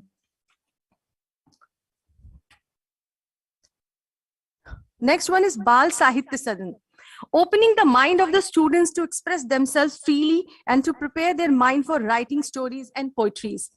तो इस तरह से हम लोग रचनात्मक लेखन कौशल विकास की डिफरेंट कार्यशाला आयोजित करते हैं, जिसमें बच्चों को एक टॉपिक दिया जाता है, उस टॉपिक से रिलेटेड बच्चे अपनी राइटिंग स्किल्स के द्वारा या पोइट्री के फॉर्म में या फिर पेंटिंग के माध्यम से अपनी जो क्रिएटिविटी है वो पेपर पे उतारते हैं। तो जब इस तरह की वर्कशॉप ऑर्गेनाइज की गई तो हमने पाया कि बहुत सारे ऐसे बच्चे थे जिनकी क्रिएटिविटी बहुत ही अच्छी थी। तो बहुत सारे ऐसे बच्चे सामने आए जिनके अंदर बहुत सारी खूबियां थी। तो मुझे लगता है एक बहुत अच्छा प्लेटफॉर्म है बच्चों के अंदर जो छुपी हुई प्रतिभाएं हैं उनको बाहर लाने का। तो इस तरह की जो वर्कशॉप हमें टाइम टू टाइम बच्चों के लिए करनी चाहिए, क्योंकि कई बार बच्चों के अंदर वो प्रतिभाएं छिपी होती हैं जिसका हमें पता नहीं होता। तो इस तरह की वर्कशॉप का बहुत अच्छा रिस्पॉन्स आया है और हमने देखा है कि बहुत क्रिएटिव बच्चे जो जिनके बारे में कोई नहीं जानता था वो सारे निकल के आए, और भविष्य में हो सकता है वही बच्चे आगे चल के बहुत अच्छे राइटर्स बने, पोएट बने या बहुत अच्छे पेंटर्स भी हो सकते हैं। तो इस तरीके से ये सारी जो एक्टिविटीज थी उन इनोवेटिव पेडागॉजी, इसने जो इम्पैक्ट डाला वो ये कि बच्चों का स्कूल में नामांकन भी बढ़ा, क्लास में वो ज्यादा अटेंटिव हो गए, और इसके साथ साथ बच्चों के अंदर कि हमें रेगुलर ये चीज सीखना है। उन जब भी स्कूल आते हैं तो उनके मन में ये बात होती है कि आज हमें कुछ नया सीखने को मिलेगा। तो इस तरह से बच्चों के अंदर रोचकता, उनकी पढ़ने के प्रति उनका लगाव। Madam, you have 2 minutes more. Okay sir. तो इस तरीके से ये सारी जब एक्टिविटीज हम कराते हैं तो बच्चों के अंदर जो क्रिएटिव उनका साइड है वो निकल कर आता है, और ओवरऑल पर्सनालिटी डेवलपमेंट के लिए ये बहुत ही उपयोगी और कारगर भी साबित हुई है। तो इस तरीके से जो मैंने अपने स्कूल में इस तरह की इनोवेटिव टेक्निक्स का इस्तेमाल किया तो मैंने पाया कि जो बच्चे पहले बिल्कुल ही स्कूल नहीं आना चाहते थे उनका स्कूल में आना रेगुलर हो गया, और इसके साथ साथ आसपास के भी जो बच्चे हैं उनका भी आना बढ़ा। तो काफी अच्छा इम्पैक्ट इन सब टेक्निक का मैंने पाया है जो बच्चों के ओवरऑल डेवलपमेंट के लिए बहुत ही कारगर सिद्ध हुई है। जिस तरह से एनईपी 2020 बात करती है बच्चों के ओवरऑल डेवलपमेंट के लिए, तो ये सारी टेक्निक्स जो हैं उनके लिए काफी हेल्पफुल सिद्ध हुई है। Thank you NCERT for giving me this opportunity to showcase my work on this platform. Thank you so much.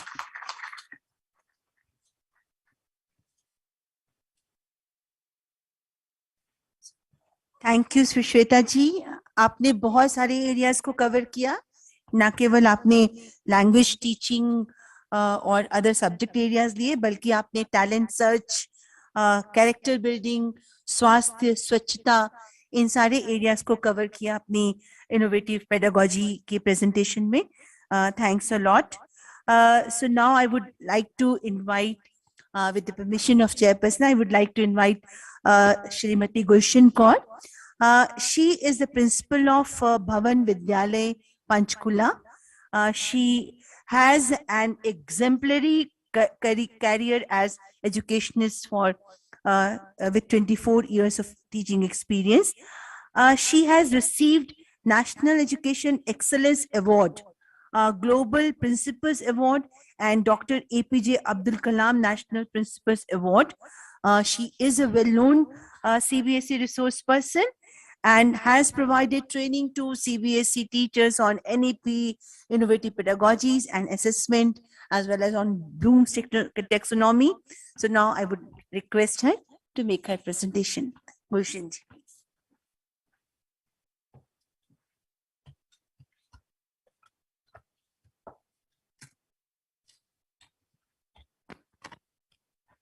Thank you, ma'am. Learning cannot be a burden. And if learning is a burden, then there is no learning happening at all. Learning has to be a joy. And when learning becomes interactive, integrated, experiential, engaging, and holistic is when we say learning is happening and pedagogy evolving. And then is when we say learning becomes relatable to the learners and immersive. And it develops then not surface atomistic learners, but deep thinkers. The National Education Policy is also urging we, the educators, to work on this innovative pedagogies so that we can make learning useful for the children and we make we develop rather the capabilities and capacities for the learners to know how to learn and be lifelong learners. Namaste, everyone. I do really agree with what the chairperson said today, that the teachers today, the educators today are actually to struggle to establish their relevance in this dynamic world. When you have Google Baba, click away, and YouTube educators flooding the screens. So it is in fact challenging. So what am I going to do is I'm going to share with you some of my experiences as an educator, whereby I took up the things myself or inspired my teachers to take up certain innovative pedagogies in the classroom for certain hard spots, which I think you all will be able to relate. I take you to class 6th curriculum, and the topic is stereotypes and prejudice. You all know it's such a complicated topic and so difficult for these young learners to absorb. So what we did with this, we used art integrated learning as a pedagogy, and we established the learning outcomes as well as the skills which we were targeting at. And how did we introduce it? The teacher here begins the class with a 1-minute time-bound activity. She asks the children to draw a scenery. And after 1 minute, do you know what did she? What did she see? The sceneries, what the children have made. The mountains, the river stream, the hut, the sun, the birds. Almost everybody with that scenery. Now, what is that? She asked the children, why have you all been drawing the same? They said, ma'am, in our primary classes, we have been doing, our art teacher has taught us to draw the scenery like this. Now, what is this? It's those deep-rooted impressions which are being created in the primary years have led to fixed mindset, that fixed kind of thing. And yes, that is what is a stereotype. So it was a way to explain the children what stereotype is by just asking them to draw a topographical landscape. The teacher then explained what a stereotype is and introduced the lesson to them. Thereafter, she asked them, okay, now when you have understood the stereotype, what it is, try to draw a landscape which you have seen from your immediate surroundings and based on your experiences. Now, when the children draw, they are drawing it from their concrete experiences, and thereby she puts it on the display board, helping them compare between what they have done before and now, and establishing the concept of stereotype. And that too by logical reasoning. She moves further and she says, let's play some games. And these are the games whereby you have to say, she will just say a particular, an occupation, and you have to say which particular gender you relate with that occupation. Teacher, what comes in mind? A lady teacher. Professor, a male professor. Tailor, a male tailor. And a boutique run by ladies. So what is this? She said that, you see, these are just that because these occupations have been predominantly being taken up by these genders. So a fixed mindset have been formed. The stereotypes have developed. Now, how do we break it? So she explains them about some real life examples where the people have broken these gender stereotypes and gives a project to them. Come on, as a group now, creatively present some real life examples where you see the gender types are being broken. So we use this kind of innovative pedagogy. Now, this is what made the teacher relevant in the class, the learning very joyful, and all those 21st century skills we talk about, the critical thinking, the communication, the collaboration has come into place. Let me take you now to the second topic, which is again from class 6 mathematics, perimeter and area. Now, perimeter and area, we teach formulas, we do questions, but how do we relate it to real life? We used object theater as a pedagogy, and it's very simple to take it up in the class. The teacher started narrating a story about Paheli, a character, and happens to be the classmate of these students, who has been influenced to the core by what? By her teacher, who said, we need to give back to nature. We need to, be sensitized towards the environment. She was so influenced, and belonging to a marginalized group, she felt that across her house is a wasteland. Why not make it productive? She started, growing trees there. She has sown the seeds, and when the saplings have grown, be happy. But one day, to her utter dismay, her saplings are damaged by the stray cattle around. She came running to her teacher. Teacher, I did so much, but my things are just damaged. And there is where the teacher poses a question to the class. Children, your friend is in need of a solution. Can you give her a solution as how she can maintain her garden now? Many of them came up. You can put up a scarecrow. No, that's not working. You can put up, maybe you can appoint a gardener. How can it be? She doesn't have money to pay. Okay, can we fence around?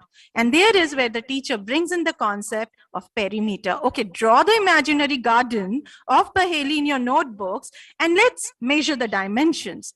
And now the question comes, how is that you're going to fence it? So you will have to buy the material, and you'll have to see what kind of material you'll have to buy. The entire classroom is converted to a marketplace. So it's object theater. Whatever we had in the classroom, we just used it for a theatrical kind of work. And there you'll see the classroom place got converted into a marketplace. Paheli, with the help of her friends, move around, checks the cost, looks into the material, and then she comes back, okay, this is the kind of material I have to use, and this is the cost. Now the teacher comes up with the concept. Let me announce Paheli's garden is 20 by 12 meter.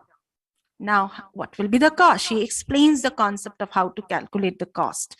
And that's how, this has brought a real life connect. And this activity progresses on. You can bring into the concept of area, and you can even explain that even though perimeter is same, the area will not be the same of the polygons.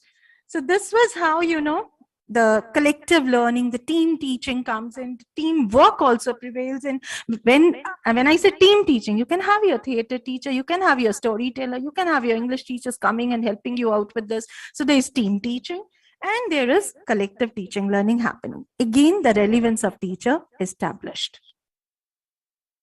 I'll take you to science. You all know class 8, reaching the age of adolescence. It's so difficult, and at times teachers feel very uncomfortable talking to children, and particularly the teenagers who are experiencing all this, and they're full of curiosity to ask so many things. There, what if we use puppets and we bring in the puppet show? The teacher enters the class and she asks, do you like a puppet show? Why not have a puppet show then? And in that puppet show, the characters Paheli and Bujo are of the age of these teenagers who happens to express their agony. Why is it happening with me? Why is it that all the girls in my class are taller than me and not me? You see, that kind of agony. Why is my voice getting hoarse? Why are the changes happening in my body? And Paheli saying, why my clothes are not fitting me? What's going wrong? I'm upset. I don't want to go out. I mean, there's so many things which they can talk about. And there is where the teacher, after showing the puppet, asks the children, can you relate? Do you think you also share the same experiences? If so, why don't you write it down? And if you have any queries or questions, why don't you write it down, fold it, and put it in your box, the My Box activity? And thereafter, the teacher explains the children scientifically the things, and she makes it a point that she explains all these changes in a scientific way, so that the children builds in that scientific skills and logical skills for the things that are happening in their body. And then she gives them group activities like all those kind of topics like cyberbullying or nutritional needs in adolescence or socio-emotional learnings, or you can think n number of things.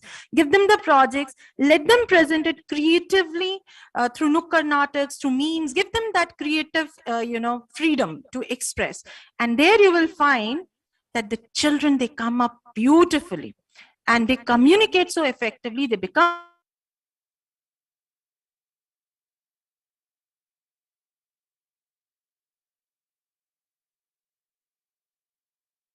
to take up your issues one after the other. You answer now. You give your answer and you'll find the children actually opening up, looking the things into a new light.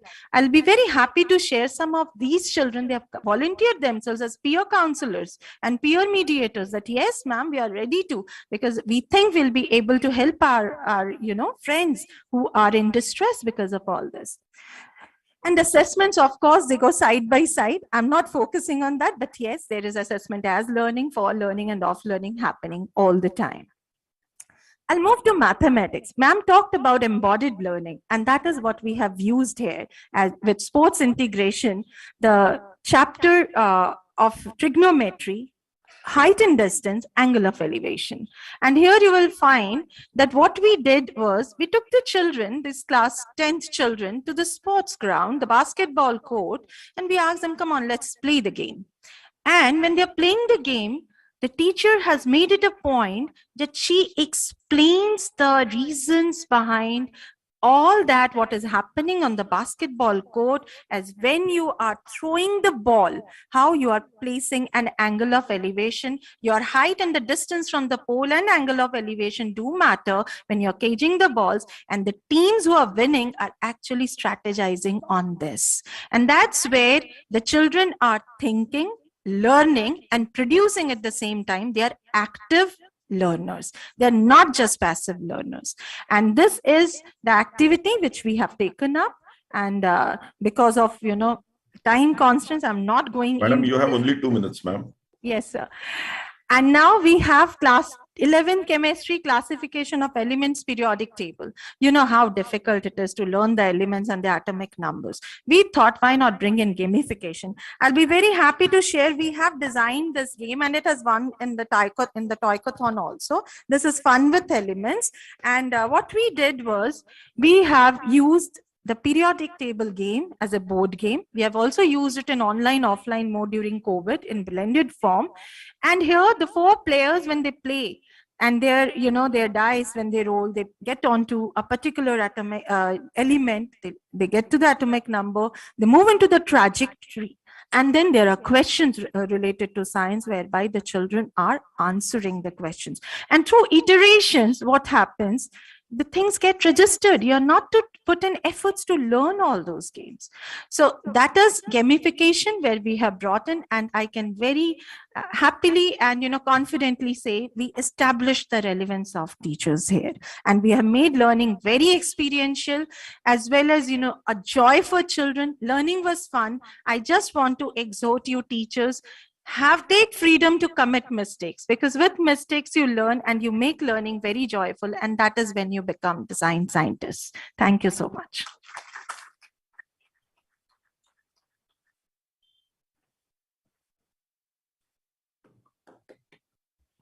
So thank you, Gulshan. Yes, wonderful presentation.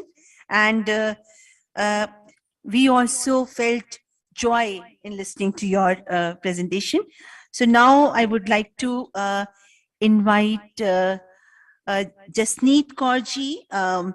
She is a passionate mathematics teacher with a researcher mind, having 13 years of experience of teaching mathematics across school grades and teacher education environment. She has recently joined NCERT Haryana, Gurugram. Her keen interest area is to study students and teachers' mathematical thinking and to work on mathematics explorations. She has been a part of many mathematics education projects at state and national level. So I would request Jasneet ji to make her presentation.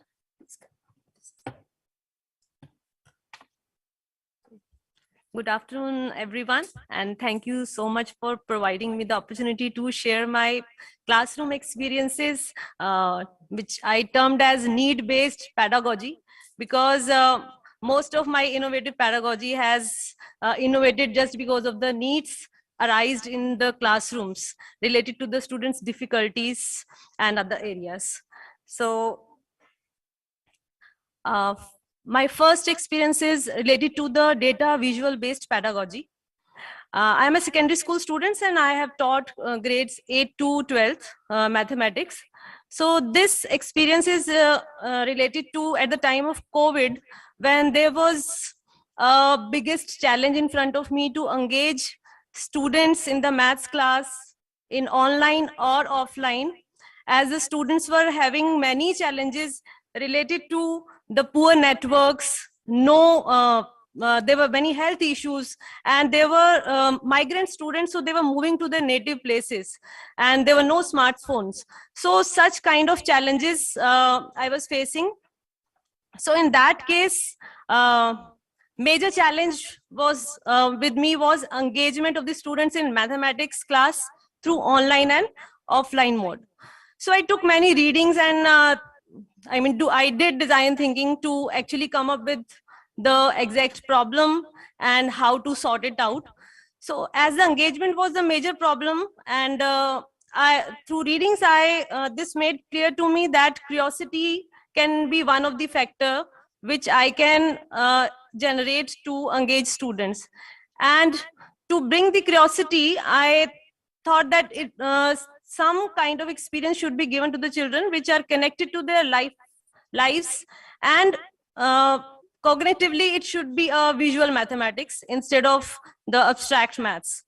So exploring through many sites and many data visuals, I came across this data visual. This is a hand washing data visual where the data was connected in 1978 to evaluate the hand washing techniques of the health professionals.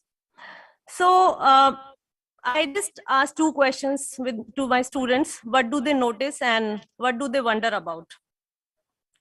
And believe me, this task actually helped me to engage students in many creative ways and encouraged the mathematical processes like estimations, validations. And students got curious to know what others are thinking. They wanted to know each other's strategies to find how much the clean area or the missed area. They were actually wondering that after washing hands, how this much area left to be missed, which we called the germed area. They were able to connect different concepts like area with percentages and fractions. And then to validate data, they used different strategies like tracing the visuals on the graph paper to count the squares. Some students, they actually divided the visual into different non-geometrical shapes to find out the area. So I feel that this data visual has the potential to generate the curiosity and to engage students in a mathematics processes in a better way. And I have also tried many other visuals with them. My second intervention is related to the creating needs by telling stories.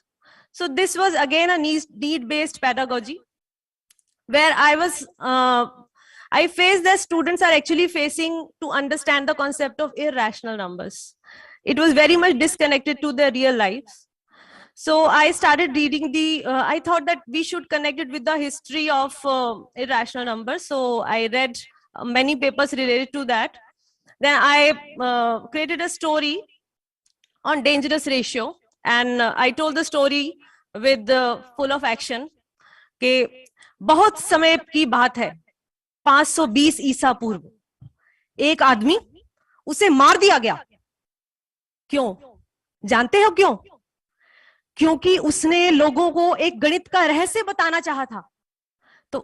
So I created such kind of story, and in that story, how the Pythagoras, he discovered irrational numbers using the unit length right angle triangle, and in that context, students also did some experiments, some tasks related to rational numbers and irrational numbers. They find out the common measures of two lengths and then move to the irrational numbers.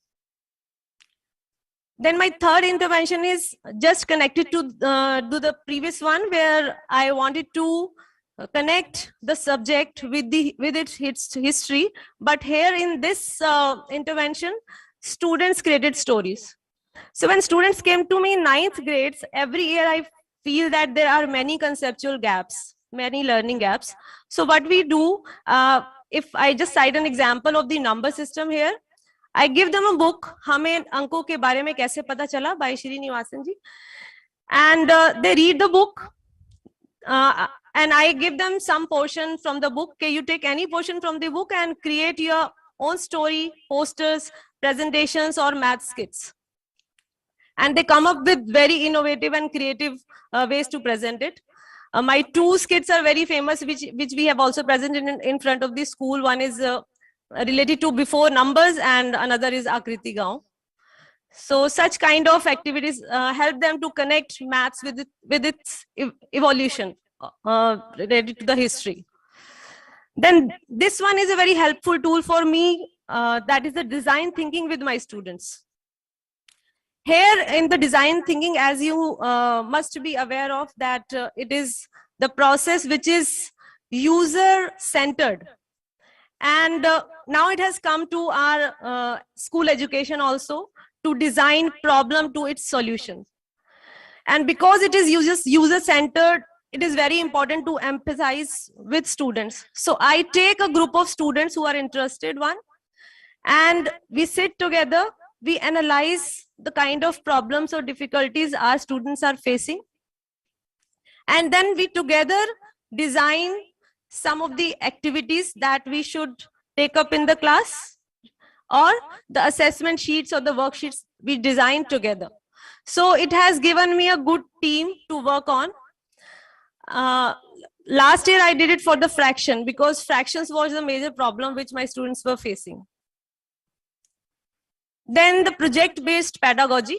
This is every year work which we do, that is the projects. We give innovative projects to our students, which go beyond their textbooks knowledge, like mathematical art, exploring Mobius strip, mathematical floor games, creating puzzles, numbers in nature, data projects. And the best part of it is that they display and present the projects in front of other students, their juniors or their friends. And they also conduct workshops of the session with the junior students. For example, if they have made a project on mathematical art, and some of the students, junior students, really liked it and want to learn about the kind of tessellations or the Escher art, then the workshops are given to the students. So such kind of pedagogy, project-based pedagogy is used in my class. And last but not the least, the very important one, that is math explorations through the dynamic softwares and ICT. Now it has become the integral part of my classroom teaching. Though I learned all these ICT tools during COVID, and thanks to NCERT, they have provided us so many platforms to learn these tools. So I used GeoGebra, applets, logo turtles, like open resource there in the TIS clicks, FET simulations, different games which are there, specifically police squad game for quadrilateral, which has helped a lot for my students to learn the hierarchical classification of the quadrilateral. So these are some of the experiences which I wanted to share with you. Thank you so much for patient listening. Thank you.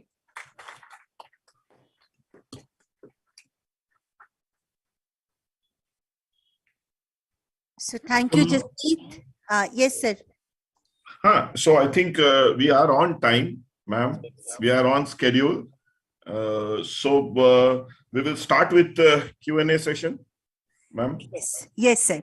So we will start now question answer session. So I will just ask one question, and then we will open it for audience. Yes. And we will take questions from audience. We have about 20 minutes for Q&A, which we can do it with audience. So we can take 5-6 really good questions, and we can have a good discussion before we proceed for conclusion.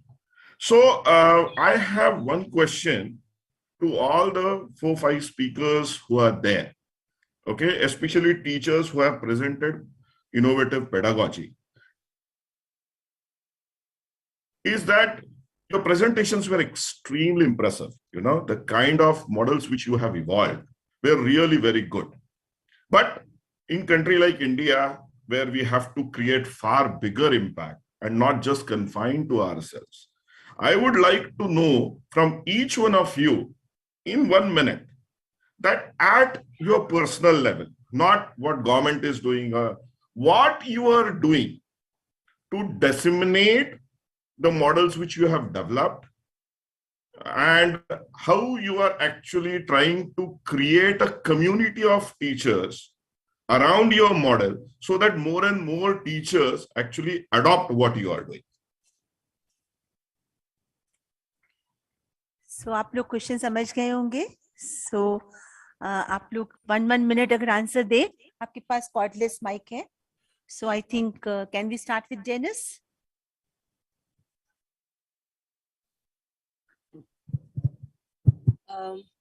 I share my innovative pedagogies with the teachers in my cluster, in my region. As I said, I'm a KVS teacher. So we have workshops on and off. We have workshops, and then we have in-service courses. I've shared it in many platforms.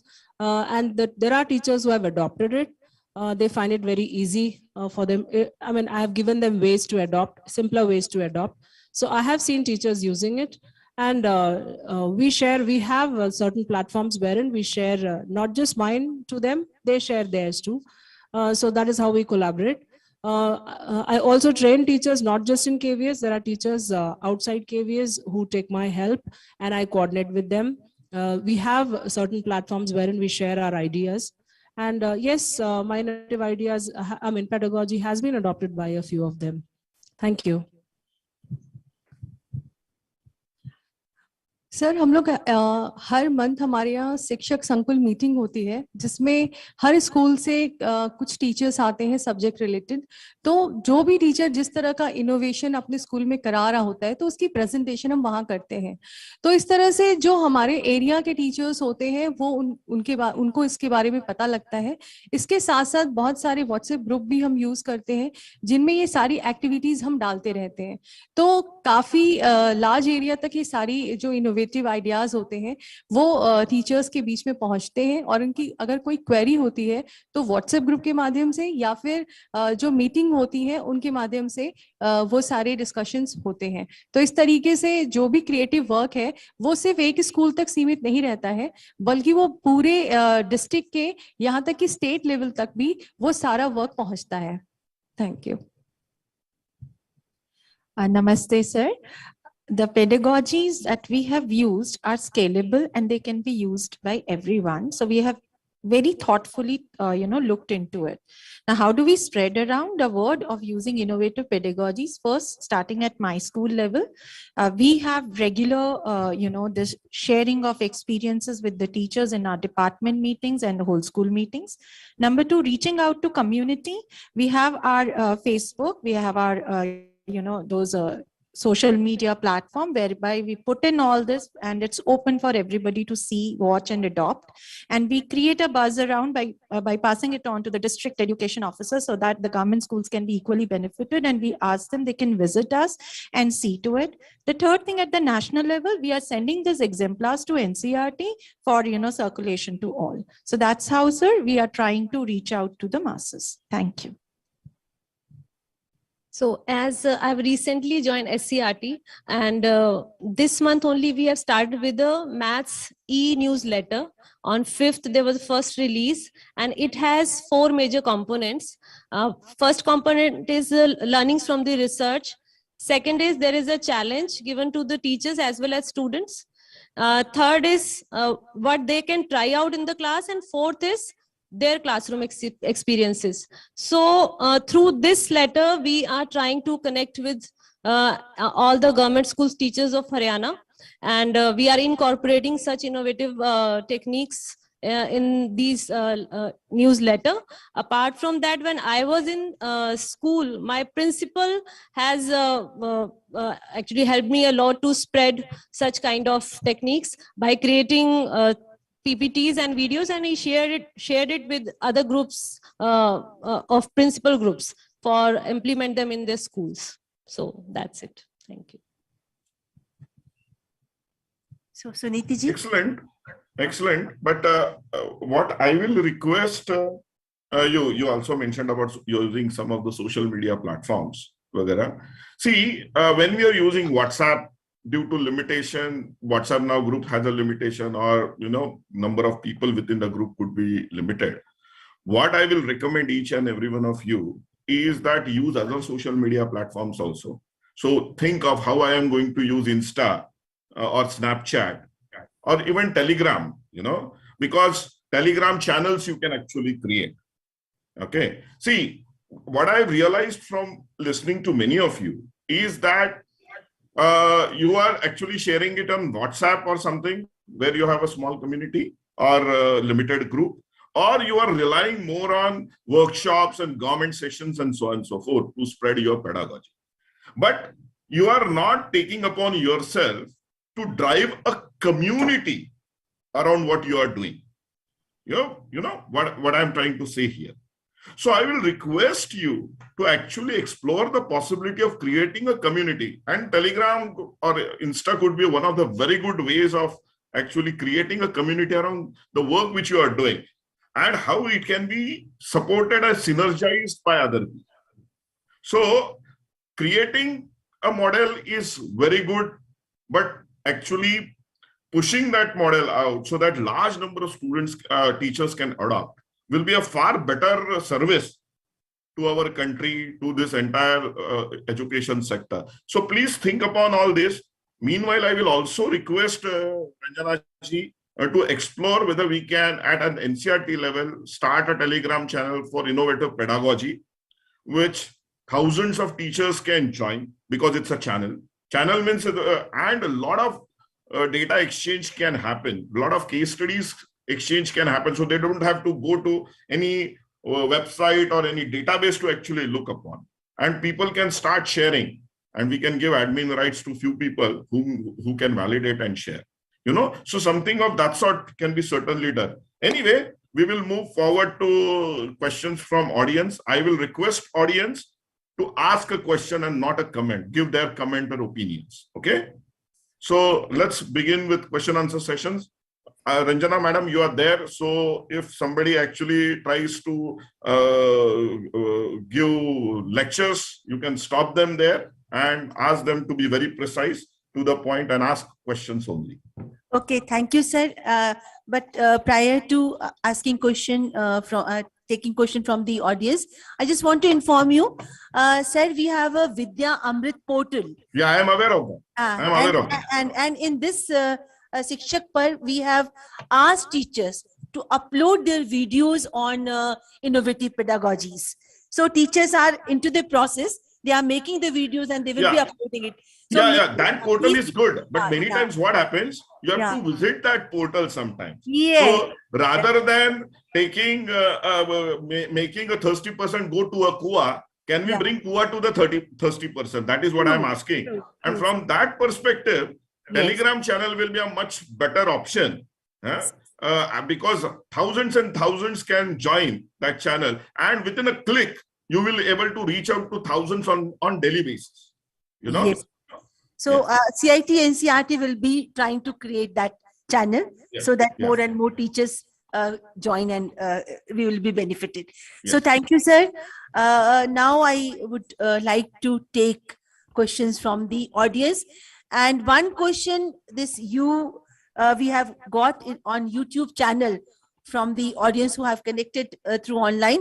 One audience is asking this question, that how can I become a best learner and teacher? So who will be going to answer this question? So, मैं कैसे सबसे अच्छा सीखने वाला बन सकता हूँ और सबसे अच्छा टीचर बन सकता हूँ?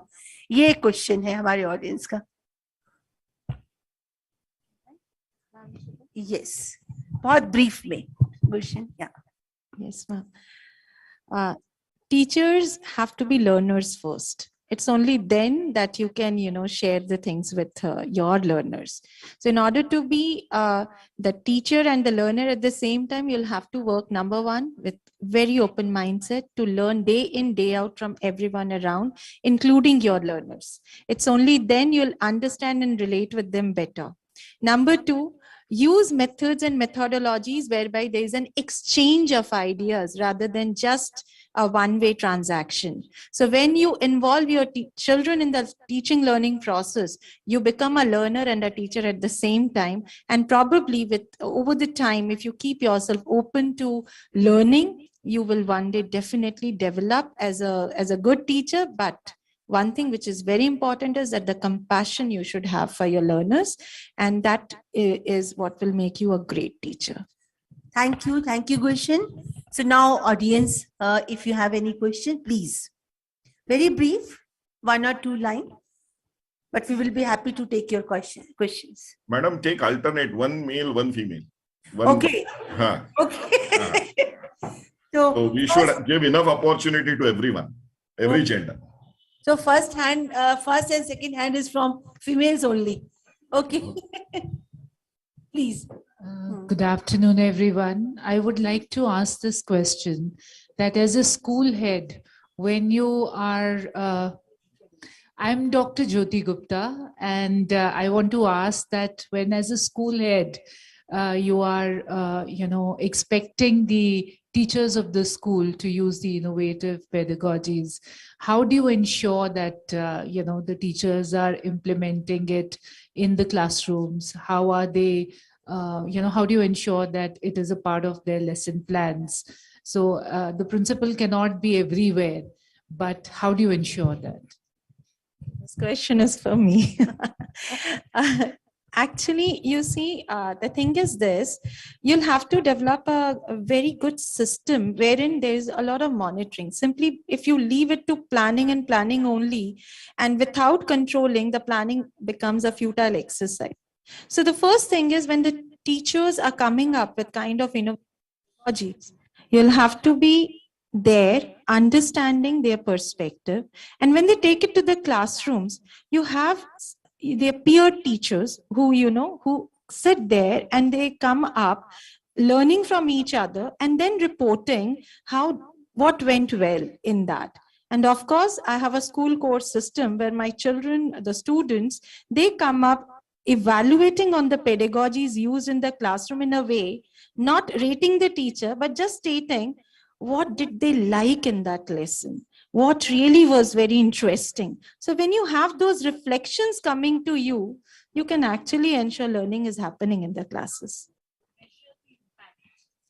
You see, you will have to first take in a pre and a post analysis kind of thing. So when a child is promoted from one class to the other, what are the entry level of, what is the entry level of the child? If you know the entry level of the child, and when this particular topic is delivered to them through a particular pedagogy, it can be an innovative, it can be a normal routine pedagogy, and post analysis when you do. And that post analysis is not always a pen and paper test. That is, as a principal, you take rounds and you enter the class and you talk to them. Okay, this was what was done in the class. What is that really went well? When you have those kind of interactions, you need a personal touch for it. Moving into, means there's nothing much, 5-10 minutes to any of the sections you enter, and you have an interaction with them.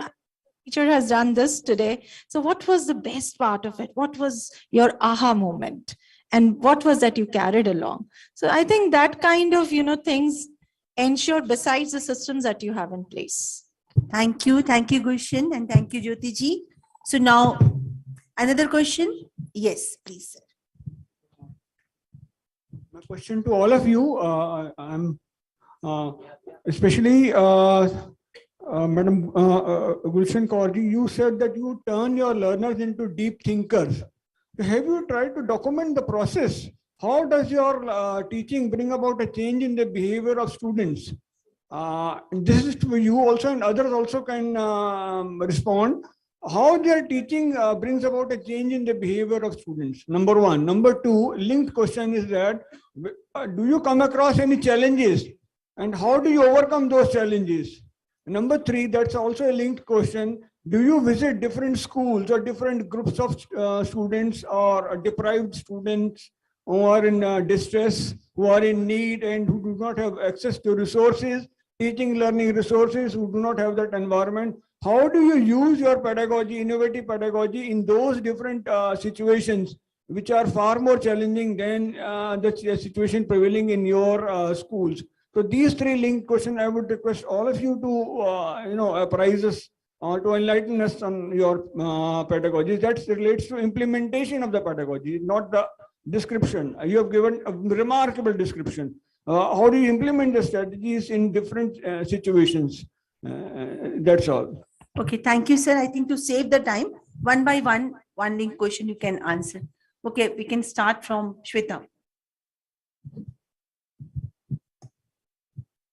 Sir इसके लिए generally ज़्यादातर बच्चों तक हमारी innovation techniques पहुंचे तो कई बार हमने मोहल्ला क्लास भी ली है ताकि उन बच्चों तक भी पहुंचा जा सके जो कि रेगुलर स्कूल नहीं आ पाते हैं। तो इसके लिए स्कूल के बाद 1 घंटे का टाइम हम रखते हैं और पर्टिकुलर एरिया में स्कूल के अंदर नहीं, या तो कोई पार्क होता है या कोई मंदिर ग्राउंड होता है, वहां पर इस तरह का हम लोग एक क्लास ऑर्गेनाइज करते हैं जिसमें उन सब बच्चों को बुलाते हैं और इसकी जानकारी हम पहले ही दे देते हैं। उस एरिया में हम लोग ने एक ग्रुप बना रखा है व्हाट्सएप के माध्यम से, जो वहाँ के लोकल लोग हैं, लोकल जो कम्युनिटी के जो बच्चे हैं उनके कुछ पेरेंट्स या नेबर्स, उनके नंबर्स हमारे पास हैं। तो हम ये सारी इंफॉर्मेशन डाल देते हैं कि इस तरीके की हम एक इनोवेटिव क्लास करने जा रहे हैं इस दिन और टाइम, तो जो बच्चे हैं उन तक ज्यादा से ज्यादा हम पहुंच सके ताकि वो बच्चे उस क्लास में आए और इस चीज को समझ सके। तो ये हमारी तरफ से कोशिश रहती है। Thank you. Janice, if you want to add? Before anyone adding, yeah, I just wanted to, actually his question was different. His question was how you are validating your innovative pedagogy with different kinds of students, especially, and he used a section of deprived children. Are you using the input from them to further innovate your pedagogy? That was the question, right? If I understand it correctly. Right, absolutely right. So yes, that was the question. Not what you are doing for deprived children was the question. Anyway, so somebody now answering can use this angle actually. Yes. Sir, I may add that how do you standardize the whole process? How do you document? We got it, sir. That's the reason I intervened. We got it, sir. Thank you very much. Thank you very much.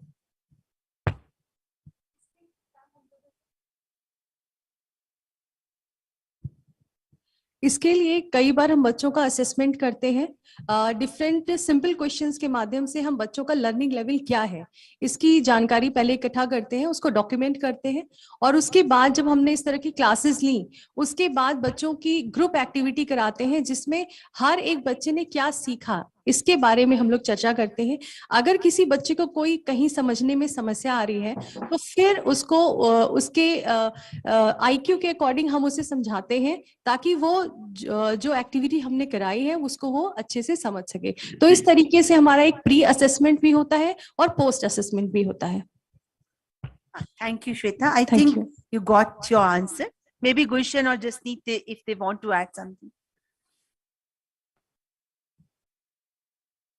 Very briefly. Yeah, as the question is asked about the validation of this technique, I have not tried it with other students, but yes, for the data visual, I have analyzed the whole process and I actually wrote a research paper on that. So, and this is the one technique which I have used to analyze it deeply, doing the qualitative data analysis. And the second way is the expression of children and the kind of product they are coming up with, because most of my techniques where the students have to come up with something, like they have to create their own stories, they are doing design thinking with me.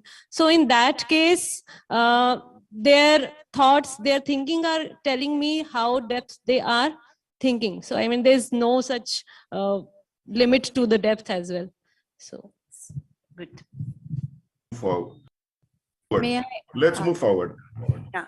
okay. May I answer his query? I think if he's still not satisfied, then we will ask questions. Yeah. So I think let's move forward because we will take more questions. Huh? Thank you. Another question? Okay. Yes, please. Sir, आपने अपना introduction नहीं दिया. बस एक. Okay, thank you. Doctor, okay, Dr. Naresh Kapoor. Yes, now please. Good morning, ma'am. इनको दे दीजिए cordless, yeah. Very good afternoon, everyone. My name is Manu Gulati, and I'm working as a teacher, and I'm also a researcher.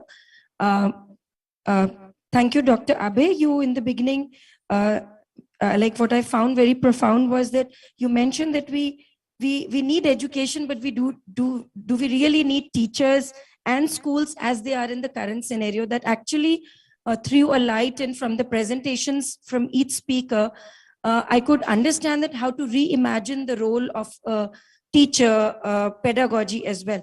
My question is, while we are reimagining the role of a teacher, how is your innovative pedagogy? Each one of you shared what you have been doing in the classrooms in school.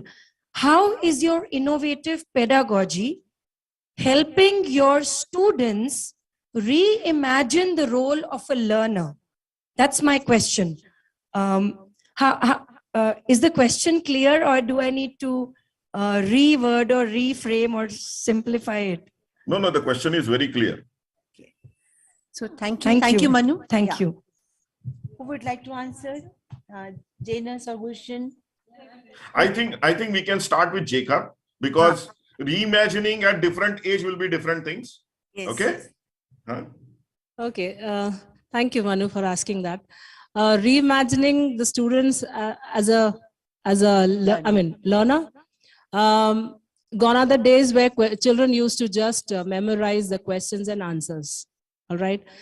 So it's not valid anymore. Just as the way it is not valid for the teachers to just teach what is in the textbook and to elicit answers from the children. So when we go out of our way, when we innovate, and when we bring in diverse thinking, automatically that is passed on to the children. All right, they will, if it's a reading test, because I spoke about reading, the child knows that the teacher is not just going to ask the child to read the same text which he was practicing, right? So if the child knows the letters, the child knows the matra, the child knows how to read, I can give the child a new text. So the child will be prepared for a challenge that would be put on, a greater challenge which a teacher might put on the child. So the child knows that, okay, it is not the 2 sentences which I have learned in the class or practice it at home. वो बच्चा बिना देख के ऊपर देख के भी पढ़ सकता है. Okay, because the child has rote learning has taken place. So it's a challenging thing for the student also to be a learner these days. It is not just mugging up. It is not just question answers and rote learning. They also have to be creative. They also have to be critical in the way they learn. So I think I have answered yours. Thank you so much. Please add if you want. I'll just add to it. It's not just that the teacher teaches and the learner learns. Learner learns in variety of ways. I'll just give you the essence of the quote in Mahabharata, where they say how learning happens. This was a question posed by Bhishma to Drona. And he said, learning, if I take it as a whole, there are 4 quarters of learning. 1/4 the learner learns from his guru. 1/4 of the learning he learns himself, self-facilitation. 1/4 he learns from his peers, and 1/4 he gets from the environment as he matures out. So if I have to reimagine learner, let me go back there and say my learner has to be a self-facilitator. My learner has to be a person who believes in peer learning and cooperative learning. My learner has to learn from the environment and also have to take it from the guru. And when it comes to developing deep learners, sir, it is actually this: when we make learning a complete whole is when the learner develops the deep thinking and learning. Yes, we do document it through case studies, and we ask the children, go and teach back now if you have learned. And as a teacher, we observe whether they have grasped what is there or not. Thank you. So thank you. I think, Manu, you got your answer. Okay. So next question. Yes, please. नमस्कार सभी को. I'm Mita Srivastava, PJT President in Kendriya Vidyalaya Pushp Vihar. We will only take 2 questions, huh? This one and one more, ma'am. Okay, sir, what problem I faced that I teach this project in my for student of class 11th and 12th. We also have Atal Tinkering Lab in our school, but students find it more attractive to visit the Atal Lab, and they don't find the same practicals that we have been giving to them. For example, vernier calipers and the same circuits without digital equipment. They were more attracted to move toward the Atal Lab, but we are not so not trained in that. So how can we bring out innovative methods? The student can be attracted more toward the basic labs like physics labs or chemistry lab, the same kind of syllabus, same kind of old kind of instruments, which are not so attractive for the students. And most of the students are just copying the readings and they are just presenting the same for the exams only. Thank you. So Abhay ji, आपके लिए भी है कुछ question. इसका कुछ part आपके लिए भी है जी. So I will address them during my concluding remarks. Okay. Yeah. So please, anyone like to respond? Very difficult question. They are finding it very difficult. So now I think you have to respond, sir. Okay. Okay. See, when it comes, see, I'm not a teacher. Okay. But here, what I believe is that you have to explore how you can make things interesting. For example, if you want a person or a student to come to chemistry lab, then you have to actually explore how you can make chemistry interesting. For example, different soils, when burned on burner, actually show different kind of light. Means the light is different, or the flame, color of the flame is different. So when you start playing around all these concepts, then yes, students will actually come. अपने घर में देखो लोगों को है ना match box जलाने में मजा आता है, ये करने they like to actually burn things. And so how you play around all these things, same happens with physics. So that is where your thought process is going to be extremely critical. Otherwise, tinkering lab में क्या है? Tinkering lab में 3D printer है, laser cutter है, या थोड़े से robotics की ये कि एड्रीनो बोर्ड दे दिया या Raspberry pi they the. They are far more complicated, but why they are attracting the students is because when they know that they will able to do things which will excite them. So unless and until we make our laboratory experiments really very exciting, people are not going to come. And the fault lies with us, not with them, to be very honest. And I will address how we can do this in a much bigger way when we are moving forward. Okay? Especially if the syllabus is the same, we have to complete the same kind of practicals as per CBSE norms. Absolutely. You have to. Absolutely, absolutely. So that's where your imagination comes into picture.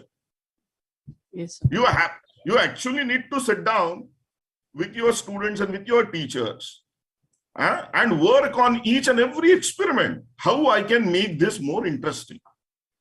You can spin a lot of stories around it. At the end of the day, what you want to achieve is student doing that experiment.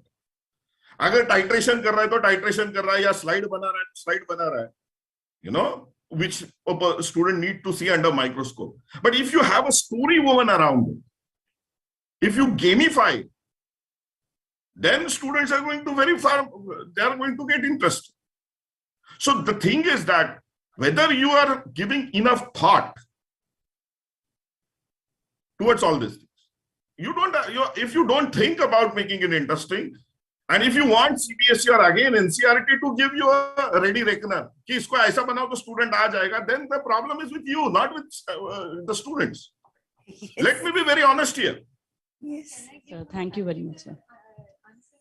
Sir, Gulshan wants to give a very practical answer, so maybe we can allow her. Okay, please, very briefly. Ma'am, take your labs to the kitchen of your house. And there is, relate it with the practicals that you're doing and extend it, that what the processes are happening in the kitchen, the extended work is in the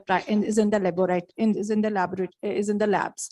I think that will make it very interesting and they will find a connect as well.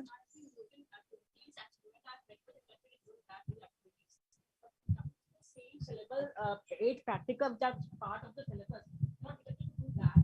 Although I have been using different kind of activities. Ma'am, that excitement will build in, just that connect is required. And we have tried this and it worked. It actually worked. So thank you, Abhayji, Gulshanji, for giving beautiful answers. Now, one more question, and then that would be the last question. Yes. Yeah. Since male member has You're already raised behind someone. his hand, please come up, come forward. There are seats. Please come. Yes. Introduce yourself and please ask question. Yeah. Good afternoon, Chairperson, sir, and the panelists. I'm Vishal Verma. I'm working as an academic consultant in CIET, NCERT.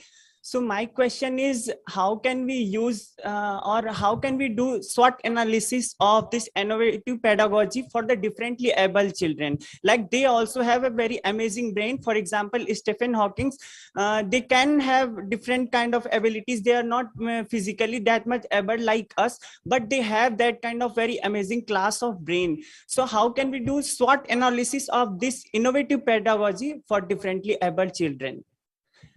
So overall, we are discussing about the children. Our main focus is children, but we have not, I think we should do some inclusive approach to include differently able children also. It should be from bottom to top approach. So my question is this only. Thank you. So, okay. So you yourself is answering that. I'm not answering, ma'am. I'm just asking, I mean, what approach, what, I mean, methodology you people have, because wherever our whole discussion is revolving around reimagining, rethinking these things. So how can we do SWOT analysis of this innovative Sir, do you pedagogy think for this different reimagining or rethinking will be without inclusivity? It cannot be. In fact, learning deficiencies or learning disabilities are all there, and every school is an inclusive school. And in that case, you know, whenever we plan activities, they are planned in a way that the heterogeneous groups are being formed and inclusivity is being taken care of.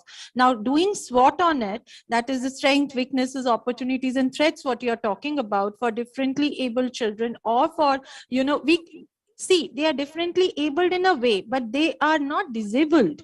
So whenever we look into it, I'll give you an example. A child is blind, not see. Now for him, if I have to bring in an art integrated activity, I can give him a sand pit to draw instead of colors and, you know, pencils to draw the things. So art integration will happen, but in a different way with him. So inclusivity is always there, and that is what we always take care when we plan activities in our classroom, catering to the heterogeneous groups of students who are present, and the learning is meant for home, right? So thank you, Gulshan. So I think you got your answer. So I think now we are concluding this question answer session. And thanks to all the participants who have asked very good questions and yes, made this question answer session successful. So now I would request our esteemed chairperson, Dr. Awardee, for his concluding remarks. Thank you, Ranjana Madam. First, I would really like to say I really liked presentations, all 4-5 presentations which were given. And I believe that these techniques, these innovative pedagogical techniques which have been developed should be propagated further, should be actually taken to masses, so that many more teachers can go ahead and implement these technologies. But I would like to actually start with what the last person asked the question about inclusivity. And I would like to inform the audience here that moving forward, okay, in education sector, we are going to move towards personalized learning, where we will have to cater to person based on his ability to absorb things and based on his ability to grasp things. Okay? And when we talk about personalized learning, all these things will be taken care of. Inclusivity is intrinsic to personalized learning. There are a large number of platforms which are already out there, edtech platforms which are there. And if we can support many of these things with right pedagogical approach within our classrooms, then actually there could be a huge synergy. And the goal of personalized learning could be achieved without any problem, without any hassle. But as I was answering for the earlier question regarding how we can make things interesting, encouraging, there are problems, students not coming to classes, I will request you, all of the teachers here, to do a course on design thinking. And actually, Kaur Madam talked about it. What is design thinking? Some of you might be certainly knowing. Some of you might not be knowing. In simple terms, design thinking is how to think. You know, when you will start getting into that phase, suddenly you will realize that the problems which I am encountering, I can come up with very, very creative and innovative solutions. We are doing an innovation ambassador training program. And there, design thinking module is a compulsory module. It's the first module with which we start. So I will request many of you to actually go to our innovation ambassador training program, register yourself, and do that 25 hours, 32 hours design thinking module which we have. We have given multiple examples how design thinking can actually solve problems, how companies are using design thinking to solve their challenges, come with innovative technologies, come with innovative ideas and products, and actually capture market and become billionaires. You know, it is such a powerful technique. So I will request you all to actually go through that module and register because it's a free thing, which is done by Ministry of Education. So that is very, very important. The second and another important step which we have taken, and currently it is limited to CBSE schools, but we want to move forward, and there also we will require your support, is that we have introduced design thinking as an elective from 6th standard. So we have already released those books in public domain on CBSE. If you go and check, you will see those books are there. Soon we will be releasing books for 7th standard, 8th standard, 9th standard, 10th standard. Because we want students to think out of box. Then only they will be ahead of the curve. And here I would like to share with you an experience, you know. And in my initial remarks, I actually talked about what should be the role or what should be the model of educational institutions, schools, colleges moving forward by 2047, you know. And for that, actually, I spoke to students, large number of, but I spoke to college students, to be very honest. But that model, I believe, could be extrapolated here also. So when I was speaking to some of the college students, I asked them, कि college में क्यों आते? किस लिए आते? You know? And you will be very, very surprised to know that when I spoke to students, I realized that academics or learning was not their first priority. Maybe it was 4th or 5th priority. तो पढ़ने के लिए बच्चे आजकल college नहीं जाते. Okay, and same thing maybe it may be relevant for schools also. तो किस लिए जाते हैं बच्चे कॉलेज में? When I asked them, तो वो बोलते हैं कि the experience which we get, we are young kids, canteen में बैठना है, we participate in large kind of other activities, then presence of boys or girls around them, that kind of culture, opportunity to actually engage with opposite sex, you know, These were the considerations. ये कट्टे पे बैठना है, वो कट्टे पे बैठना है. It's a very place where we feel that we are at home, or we feel very secure.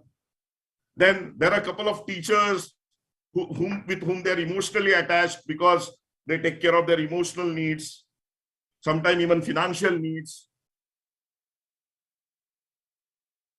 And that is the reason. Because बच्चों ने कहा कि if I have to learn something, I get much better content on YouTube or Coursera or Swayam.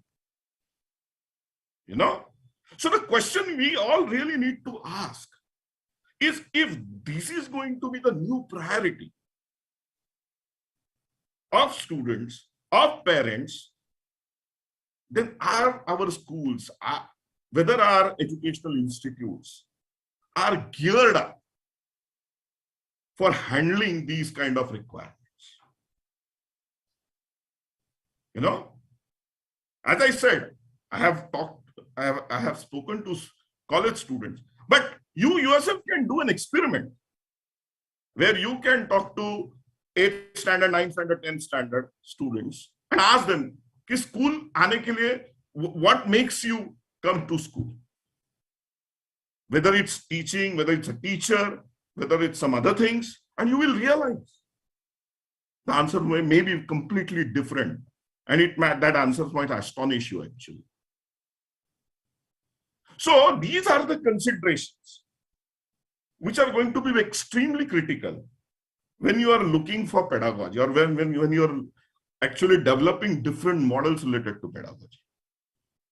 So I believe that these kind of churnings need to regularly happen, not just at national level, not just at school, state level, but every school within their teacher room, or within should debate on all these aspects.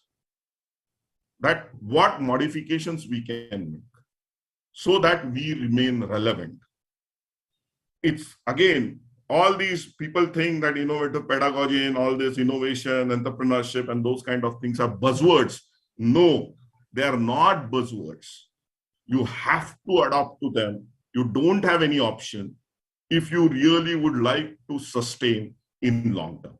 So I think you will continue working on it. I think you will try to get more and more models which you can go ahead, inculcate, explore how you can tectonically shift or create a big change in the way you are actually delivering your courses or your lectures. I really wish you great luck. It's a great engagement platform. I think, as I said earlier, if NCERT starts something like a Telegram channel or for disseminating more and more information, then you will get a lot of innovative models on regular basis which you can get into. I wish you real good luck for your future, and even we will continue to interact in due course of time. So thank you very much. Really appreciate NCERT for inviting me, giving me this opportunity to chair this session. I wish you great luck. Thank you. Namaskar. So thank you, Dr. Abhay Jadeji. Wonderful concluding remarks. So we have some takeaway from this session. One is that, which is very important, innovative pedagogy, innovation, design thinking, coding, these are not the buzzwords. And we need to accept this reality. And of course, we need to adopt or adapt ourselves to this, these words, not only words, but the processes behind these terms. And we have to learn it. Things are available. Like Dr. Abhay Jadeji has said that there is some ambassador program, and we can learn design thinking from that. So things are available, and we need to now be very, very alert and learn these new things, because we have to face challenges of the future, and we want to face those challenges not as challenges but as opportunities, so that we can survive in the future nicely, and of course made our children to survive in the future scenario. So these are some of the things we are taking away from here. Now I extend my heartiest vote of thanks to Dr. Abhay Jereji, chairperson of this session. He's very busy person, but and very short notice, he has accepted that, okay, I will be there. Since this is Ganesh Chaturthi festival is going on, so I am not in Delhi, but I will be joining online. So I'm very, very thankful to him for guiding us and for giving us lots of ideas, and of course telling us that from where we can learn more and more. Thank you, Abhay ji. हम लोग आपका बहुत आभारी हैं. I am also thankful to Professor Shridhar Srivastava, Joint Director NCERT, and Mr. Vipin Kumar, Joint Secretary, Department of School Education and Literacy, Ministry of Education, for coming here, for initiating the session, and sparing time from their busy schedule for us. I am very thankful to Rahul Pachauri ji also for giving us support to organize this session. I am very thankful to Professor Suniti Sanwal ji, Head Department of Elementary Education, NCERT, for making a presentation on introduction of innovative pedagogy, what, how, and why. I'm very thankful to all my 4 teacher speakers, Janice Jacob, Shweta Somvanshi, Gulshan Kaur, Jasneet Kaur. Very nicely, they have given us their ideas, their experiences, and believe me, I have not made them sleep yesterday and day before yesterday.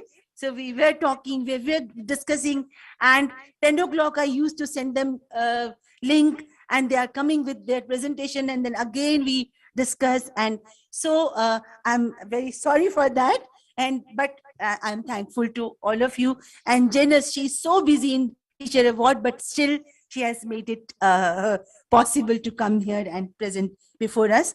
I am very thankful to my 2 rapporteurs who are here, Professor Varda Mohan Nikalji and Dr. K.V. Sridevi. They will be now, their task is very difficult because so many ideas are here and they have to now report it.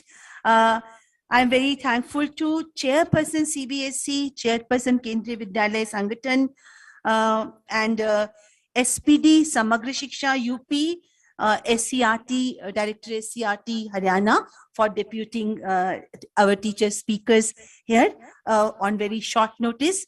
I am also very thankful to some of my colleagues who are here, Professor Amrendra Behra. Really, if he had not supported me, I could not have arranged this kind of session in very short notice. So he has provided me every support, he and his team.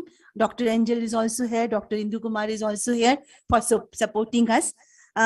These all standees and these signage, these all are this CIT's contribution for this occasion. I'm also very thankful to Professor VP Singh. I think you might have visited the stall. If you have not visited those stalls, kit, educational kit, publications and ICT, you please visit the stalls, because these are also leading to some of the innovation or innovative thinking. If you will visit that, and you will think and learn and use it in your school.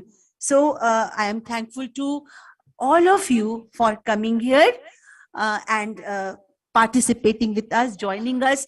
And particularly, I'm thankful to those who have really contributed question to this session, and of course, discussion later on. I am also very thankful to all who have connected with us through online, teachers, teacher educators, experts, parents, guardians, and students. So thanks to one and all, and of course, technical team from CIT, technical team from this Ambedkar International Center for supporting this program and making this program successful. Thanks to one and all. Thank you very much.